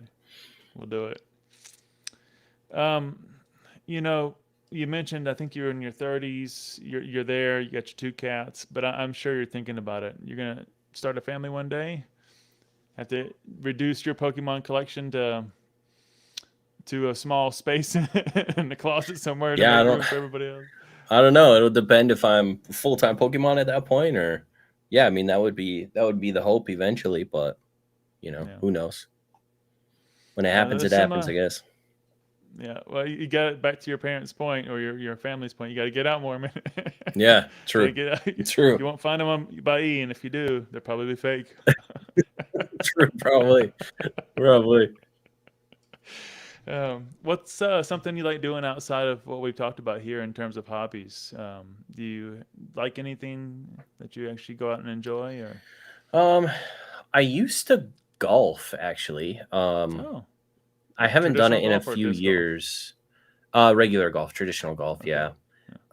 I thought about disc golfing actually because I have a course that's really close to me, and I used to play baseball a lot, so I feel like that might be decent with throwing a frisbee. Like, I've always had decent coordination. I played 3 sports in middle school and high school, and so I used to golf, and that was pretty fun. But that takes a lot of time, and it's pretty expensive to go to the course, once a week or whatever. So kind of fell off of that at some point. But yeah, I don't know. I mean, Give disc golf a try. I think you'll like it, man. yeah, I think it would be fun actually. Yeah. It's Make a some time. walkable course to my place too, so it'd be cool. I like to walk. I like to hike. Photography. Then I like you'll to take definitely love it. pictures. Yeah. Oh, okay. Do you do Actually, anything where you post it and you kind of do it professionally? no, I haven't like sold anything. During my last trip to Japan, I took some pictures and I got them blown up on canvases like Vistaprint or whatever. Oh, nice. So I've got a nice picture above my fireplace and a nice thing in my bedroom and stuff of some pictures I took out there. But yeah, haven't sold anything, haven't done anything professionally. I wouldn't. I'm more of like I guess like a candid, like wildlife, temples and structures and just things that I find interesting. I wouldn't want to do it as like a wedding photographer or something like that. Yeah, that wouldn't be interesting to me. But it's fun. Yeah, yeah, not nearly as fun. Yeah, I think I saw something where you had, and maybe I'm mixing up different times here, but you had like a red. I think it's when you were in Japan. Like, you had this red like arch, and there's like greenery behind it. There's a lot of them. I think you're, yeah, but I think you were like one of the very scenic pictures, and it was, I think you were in Japan, maybe your first trip or something. Yeah. Yep, I took a lot of pictures in the first trip. Yeah. Oh, MetaZoo welcome, welcome. I hadn't seen you around before. Glad to have you here, buddy. I think there's a MetaZoo-Gamez that's been going around live streams. I don't know if that's the actual MetaZoo. Yeah, it's in MetaZoo YouTube. Yeah. Appreciate you stopping by. All right, man. We'll bring it into a smooth close here. So right. You know what's coming. You know how it's coming. So we got one for you specifically, and then we'll do the typical. Branching out from just selling behind a keyboard and a mouse is a big step for most people, and most of people will never take it. But you've managed to kind of do that in many ways. The local store was one, Collecticons are other ones. And I have a feeling, as I said, the heat and the lava is going to force you to come out here in new ways of success here probably in the near future. So what advice would you give somebody that's currently selling online but struggling to take that next step to kind of expand their business and do something besides just eBay, for example? If you've been successful so far, just trust yourself and grow that self-confidence and trust that you can continue to do it at a higher scale.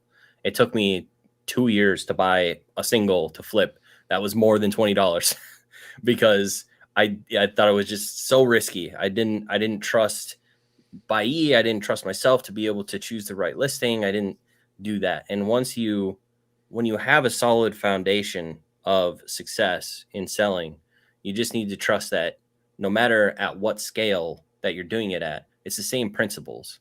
It's just a bit more money. So there is a little bit more risk that comes with it because you're spending more on one single, but the same rules apply.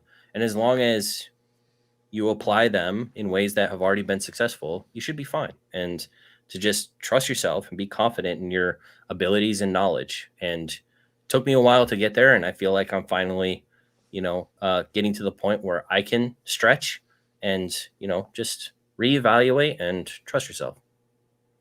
I like that. That then reminds me, though, you probably should not have that conversation with Mason then. Yeah. If you want to keep that, you might want to cancel that conversation. Yeah. He'll tear that down real quick. Yeah.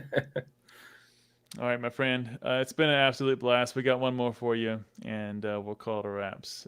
As we all leave the hobby one day, hopefully peacefully, hopefully happily, what legacy do you hope to leave in the hobby when you're gone, Java? I guess for me and my channel, I just hope that people who have watched or will watch in the future I will help someone. That someone will come away from a video and feel more confident buying on buyee, or think of different ways that I've screwed up that they can apply that learning experience to the ways that they want to grow their own business. I try to just be super transparent and show everything on my channel so that hopefully my, wins and losses can translate to someone else's business or experience in the hobby. And I hope that ultimately my stuff is informative and can help people move forward and, be more successful or confident or whatever they're hoping to achieve in their own Pokemon card journey. Well, you've already succeeded in that because you've definitely helped me in many areas. So watching your content's already given me a lot of knowledge. So you've already achieved it. Hopefully many more feel the same way, and I'm sure they do, Java. Well, Java, thanks. This has been a blast, as I said. So much fun. Thank you so much for your time. As I always say, I don't take it lightly. No, thank you for having me. We're here 3 hours in. It's been exactly what I expected. Just a great conversation. We're in Charlotte, soon, right, with Collecticons, but also many things happening. We're all in North Carolina here, so we'll have to make sure we catch up. Maybe I'll take you for a round of disc golf, and we'll do some hiking. Yeah, enjoy a good time. I'll do it. That'd be awesome. Very cool. Everybody in the chat, as always, we appreciate you rock stars hanging out with us for 3 hours plus as the normal time now. And we hope to see everybody on the next one. We wish everybody a great weekend. Take care. Catch you on the See you next guys. one, guys. Bye-bye.